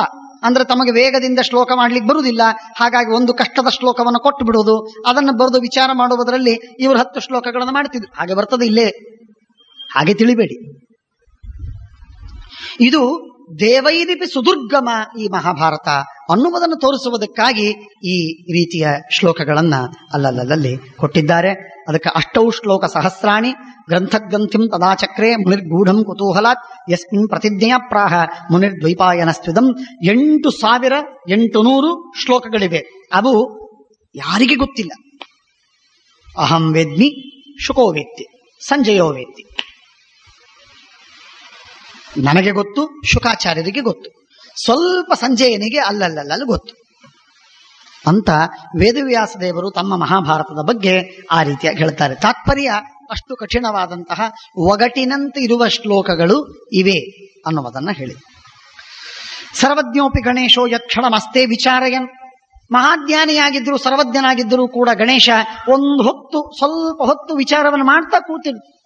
ಈ ಶ್ಲೋಕದ ಅರ್ಥ ಏನು ಅಂತ ಆಲೋಚನೆ ಮಾಡಿ ಆಮೇಲೆ ಬರಿಬೇಕು. ಅಷ್ಟರೊಳಗೆ ವೇದವ್ಯಾಸ ದೇವರು ಬೇಕಾದಷ್ಟು ಬರಿತಿದ್ರು ಅಂತ ಹೇಳ್ತಾರೆ. ತಾತ್ಪರ್ಯ ಸ್ವಾದು ಮೇಧ್ಯವರ ಸೋಪೇತಂ ಅಚ್ಛೇದ್ಯ ಮಮರೈರಪಿ. ದೇವತಾ ಮಣಿಗಳಿಗೂ ಕೂಡ, ಮಹಾ ದೇವತೆಗಳಿಗೂ ಕೂಡ ಈ ಮಹಾಭಾರತವನ್ನ ಸುಲಭವಾಗಿ ಅರ್ಥ ಮಾಡಿಕೊಳ್ಳಿಕ್ಕೆ ಆಗುವುದಿಲ್ಲ. ಅವರಿಗೂ ಇದರಲ್ಲಿ ರುಚಿ ಇದೆ, ಇದರಲ್ಲಿ ಸವಿ ಇದೆ. ಆ ದೇವಲೋಕದಲ್ಲೂ ಕಾಣ ಸಿಗದ ಜ್ಞಾನ ಈ ಮಹಾಭಾರತದಲ್ಲಿ. ಯಾವ ಮನುಷ್ಯ ಉತ್ತಮವಾದ ರುಚಿಯನ್ನು ಕಂಡಿರ್ತಾನೆ, ಅವನು ಕ್ಷುದ್ರ ರುಚಿಗೆ ನಾಲಿಗೆ ಚಾಚುವುದಿಲ್ಲ. ಭಾರಿ ಉತ್ತಮವಾದಂತಹ ಪದಾರ್ಥವನ್ನ ತಿಂದು ಅದರ ಉಪಭೋಗ ಮಾಡಿದ ಮನುಷ್ಯ ಕ್ಷುದ್ರಕ್ಕೆ ಎಂದೆಂದಿಗೂ ಬೇಕು ಅಂತ ಬಯಸುವುದಿಲ್ಲ. ಆದರೆ ದೇವತೆಗಳು ಕೂಡ ಮಹಾಭಾರತವನ್ನು ಓದಬೇಕು, ಬಹಳ ರುಚಿ, ಬಹಳ ಶ್ರೇಷ್ಠ, ಬಹಳ ಚೆನ್ನಾಗಿದೆ ಅಂತಂತಾರೆ. ಅದಕ್ಕೆ ಸ್ವಾದು ಮೇಧ್ಯ ರಸೋಪೇತ. ಆದರೆ ಅಚ್ಛೇದ್ಯಂ ಅಮರೈರಪಿ, ಇದರ ಗಂಟು ಒಡಿಲಿಕ್ಕೆ ದೇವತೆಗಳಿಗೂ ಸಾಧ್ಯವಿಲ್ಲ. ಇದು ಮುಗಿತು, ಇದು ಬರಡಾಯ್ತು, ಇದು ಖಾಲಿ ಆಯಿತು. ಬೇಂದ್ರೆ ಅವರು ಒಂದು ಕಡೆಗೆ ಒಂದು ಸಲ ಶಾಕುಂತಲದ ಬಗ್ಗೆ ಉಪನ್ಯಾಸ ಮಾಡಿದರು. ಒಂದೇ 3 ದಿನಗಳಲ್ಲಿ, 3 ದಿನ ಇತ್ತವರಿಗೆ. ಆ 3 ದಿನಗಳಲ್ಲಿ ಒಂದು ಕಡೆಗೆ ಉಪನ್ಯಾಸ ನಿಶ್ಚಿತವಾಗಿತ್ತು ಶಾಕುಂತಲದ ಮೇಲೆ. ಅದೇ ಊರಿನಲ್ಲಿ ಇನ್ನೊಂದು ಸಂಸ್ಥೆಯವರು ಕರೆದ್ರು, ನೀವು ಇಲ್ಲಿ ನಮ್ಮಲ್ಲೂ ಬರಬೇಕು, ನೀವು. ಇನ್ನೊಂದು ಕಡೆಗೂ ಕರೆದ್ರು, ಮಧ್ಯಾಹ್ನದಲ್ಲಿ ನೀವು ಇಲ್ಲೂ ಬರಬೇಕು ನಮ್ಮಲ್ಲಿ. 3 ಕಡೆಗೆ ಒಪ್ಪಿಕೊಂಡ್ರು. ಏನು ವಿಷಯ? 3 ಕಡೆಗೆ ಶಾಕುಂತಲವನ್ನ ಹೇಳಬೇಕು, ಉಪನ್ಯಾಸ ಹೇಳಬೇಕು ಅಂತ ಅನ್ಕೊಂಡ್ರು. ಆಗ ಶ್ರೋತೃವೃಂದ, ನಿಮಗೆ ಗೊತ್ತು ಬೇಂದ್ರೆಯವರ ಬಗ್ಗೆ ಎಷ್ಟು ಅಭಿಮಾನವಿತ್ತು. ಮೂರೂ ಕಡೆಗೆ ಎಲ್ಲರೂ ಹೋಗಬೇಕು. ಇಲ್ಲಿಯ ಗುಂಪು ಅಲ್ಲಿ, ಅಲ್ಲಿಯ ಗುಂಪು ಅಲ್ಲಿ, ಹಾಗಾಗಿ ಮೂರೂ ಕಡೆಗೆ ಎಲ್ಲ ಸಮಾನ ಆಡಿಯನ್ಸ್. ಬೇಂದ್ರೆ ಅವರು ಉಪನ್ಯಾಸ ಮಾಡುವಾಗ ಇಲ್ಲಿ ಹೇಳಿದ ವಿಷಯವನ್ನು ಅಲ್ಲಿ ಹೇಳ್ತಿರ್ಲಿಲ್ಲ, ಅಲ್ಲಿ ಹೇಳಿದ ವಿಷಯವನ್ನು ಅಲ್ಲಿ ಹೇಳ್ತಿರ್ಲಿಲ್ಲ. ಮೂರೂ ಕಡೆಗೆ ಶಾಕುಂತಲವನ್ನು ಹೇಳುವಾಗ ಅದೇ ಶ್ಲೋಕ, ಅದೇ ಸನ್ನಿವೇಶವಿದ್ರೂ ಹೊಸ ಅರ್ಥ, ಹೊಸ ವಿಮರ್ಶೆ ಮಾಡ್ತಿದ್ರು ಅಂತ ಬೇಂದ್ರೆಯವರ ಬಗ್ಗೆ ನಾವು ಕೇಳ್ತೇವೆ. ಅಂತೂ ಒಂದು ಮಾತು ಸತ್ಯ, ಈ ಗಣಿ ಏನಿದೆಯಲ್ಲ, ಈ ಶಾಕುಂತಲ, ಆ ಶಾಕುಂತಲದ ಗಣಿ ಇವತ್ತಿಲ್ಲ ನಾಳೆ ಅದು ಖಾಲಿ ಆಗ್ತದೆ. ಆಮೇಲೆ ಇಟ್ ಶುಡ್ ಬಿ ಅಬ್ಯಾಂಡನ್ಡ್, ಮುಗಿದೋಯ್ತಪ್ಪ, ಇದರಲ್ಲಿ ಇನ್ನೇನಿಲ್ಲ ಅಂತ ಖಾಲಿಯಾಗುವಂತಹದ್ದದು. ಆದರೆ ಮಹಾಭಾರತ ಖಾಲಿಯಾಗುವುದಿಲ್ಲ. ಇದು ಯಾರಿಗೆ ಖಾಲಿಯಾಗುವುದಿಲ್ಲ? ನಮಗೆ ನಿಮಗೆ ಅಲ್ಲ, ದೇವತೆಗಳಿಗೆ ಖಾಲಿಯಾಗುವುದಿಲ್ಲ. ದೇವತೆಗಳು ಇದರನ್ನ ಬೊಗಸೆಯಿಂದಲ್ಲ, ಟನ್ನು ಟನ್ನು ನೀರು ಹೊರಗೆ ಹಾಕಿದರೂ ಈ ಸಮುದ್ರದಲ್ಲಿರುವ ನೀರು ಮುಗಿಯುವುದಿಲ್ಲ, ಬಂದೇ ಬರ್ತಿರ್ತದೆ. ಅಚ್ಛೇದ್ಯಂ ಅಮರೈರಪಿ, ದೇವತೆಗಳಿಗೂ ಅಚ್ಛೇದ್ಯವಾಗಿದೆ. ಎಂಥ ಚೆನ್ನ ಅಲ್ಲ. ಷಷ್ಟಿಂ ಶತಸಹಸ್ರಾಣಿ, ನಿಜವಾಗಿ ಇದು 60 ಲಕ್ಷ ಶ್ಲೋಕಗಳದ್ದು. ಆ 60 ಲಕ್ಷ ಶ್ಲೋಕಗಳಲ್ಲಿಯೇ 30 ಲಕ್ಷ ಶ್ಲೋಕಗಳನ್ನು ದೇವತೆಗಳು ಒಯ್ದರು. ಇನ್ನು 15 ಲಕ್ಷ ಶ್ಲೋಕಗಳು ಗಂಧರ್ವರು ಒಯ್ದರು. 14 ಲಕ್ಷ ಶ್ಲೋಕಗಳನ್ನು ಋಷಿಗಳು ಒಯ್ದರು. ಮನುಷ್ಯರ ಪಾಲಿಗೆ 1 ಲಕ್ಷ ಶ್ಲೋಕವನ್ನು ಇಟ್ಟು. ಇಂಥ ಅದ್ಭುತವಾದ ವಿಸ್ತಾರವಾದ ಗ್ರಂಥವಿದು. 30 ಸಹಸ್ರಂಚ ದೇವಲೋಕೆ ಪ್ರತಿಷ್ಠಿತಂ ಪಿತ್ರೆ 15, ಪಿತೃದೇವತೆಗಳು 15, ರಕ್ಷಯಕ್ಷರು 14, 1 ಲಕ್ಷ ಶ್ಲೋಕ ಮನುಷ್ಯರಲ್ಲಿ ಉಳಿಯಿತು. ನಾರದರು ಇದನ್ನು ಓದಿದ್ದಾರೆ, ನಾರದರು ಇದನ್ನ ಉಪದೇಶ ಮಾಡಿದ್ದಾರೆ. ಮಹಾಭಾರತ ಪ್ರವಚನವನ್ನ ನಾರದರು ಮಾಡಿ, ಏನ್ ನಾರದರ ಜ್ಞಾನ, ಅವರ ತಪಸ್ಸು, ಎಂಥ ಪುಣ್ಯಾತ್ಮರು ಅವರು. ಮಹಾಭಾರತವನ್ನ ಹಿಗ್ಗಿ ಉಪದೇಶ ಮಾಡಿ ಮಹಾಭಾರತವನ್ನು ಪ್ರವಚನ ಮಾಡಿದ್ದಾರಂತೆ. ಗಂಧರ್ವ ಯಕ್ಷ ರಕ್ಷಾಂಸಿ ಶ್ರಾವಯಾಮಾಸ ವೈಶುಕಃ. ದೇವತೆಗಳ ಎಲ್ಲ ಸಭೆ ಸೇರಿದಾಗ ಆ ದೇವತೆಗಳಿಗೆ ಉಪದೇಶ ಮಾಡುವುದಕ್ಕೆ ನಾರದರು. ದೇವಲ ಋಷಿಗಳು, ದೇವಲ ಅಂತ ಮತ್ತೊಬ್ಬ ಋಷಿ, ಆ ಋಷಿಗಳು ಪಿತೃಗಳಿಗೆಲ್ಲ ಉಪದೇಶ ಮಾಡುವುದಕ್ಕೆ ಅವರು. ಗಂಧರ್ವರು, ಯಕ್ಷರು, ರಾಕ್ಷಸರಿಗೆ ಮಹಾಭಾರತವನ್ನು ಕೇಳಿಸುವುದಕ್ಕೆ ಶುಕಾಚಾರ್ಯರು. ವೈಶಂಪಾಯನ ವಿಪ್ರಷಿ ಶ್ರಾವಯಾಮಾಸ ಪಾರ್ಥಿವಂ, ಒಬ್ಬ ರಾಜನಿಗೆ ಕೇಳಿಸುವುದು, ಅರ್ಥಾತ್ ಜನಮೇಜಯನಿಗೆ ಕೇಳಿಸುವುದಕ್ಕೆ ವೈಶಂಪಾಯನ. ಪಾರೀಕ್ಷಿತಂ ಮಹಾತ್ಮಾನಂ ನಾಮ್ನಾತು ಜನಮೇಜಯನ್ ಅಸ್ಮಿಂಸ್ತು ಮಾನುಷೇ ಲೋಕೆ ವೈಶಂಪಾಯನ ಉಕ್ತವಾನ್. ಇದು ಹೀಗಿದೆ ಇಂಥ ಗ್ರಂಥ, ಇದು ಬಹಳ ಶ್ರೇಷ್ಠವಾಗಿರುವಂತಹದ್ದು ಅಂತ ಹೇಳಿ ಮಹಾಭಾರತದ ಪೂರ್ವಪೀಠಿಕೆಯನ್ನ ಮಹಾಭಾರತದ ಬಗ್ಗೆ ಇಲ್ಲಿಯವರೆಗೆ ಕೊಡ್ತಾರೆ. ಮಹಾಭಾರತ ಇದನ್ನು ಪ್ರಾರಂಭ ಮಾಡ್ತಾ ಇದ್ದ. ಅಕ್ಷಯಂ ಕರ್ಮ ಯಸ್ಮಿನ್ ಪರೇ ಸ್ವರ್ಪಿತಂ ಪ್ರಕ್ಷಯಂ ಯಾಂತ್ಯ ದುಃಖಾನಿ ಯನ್ನಾಮತಃ ಅಕ್ಷರೋ ಯೋಜರಸ್ಸಲವ ದೈವಾಮೃತಃ ಕುಕ್ಷಿಗಮ್ಯಸ್ಯ ವಿಶ್ವಂ ಸದಾಜಾದಿಕಂ ಪ್ರೀಣಯಾಮೋ ವಾಸುದೇವಂ ದೇವತಾಮಂಡಲಾಖಂಡಮಂಡನಂ ಅನೇನ ಭಾವಿ ಯತ್ ಪುಣ್ಯಂ ಅವಾಪ್ನೋತು ಗುರುರ್ಮಮ.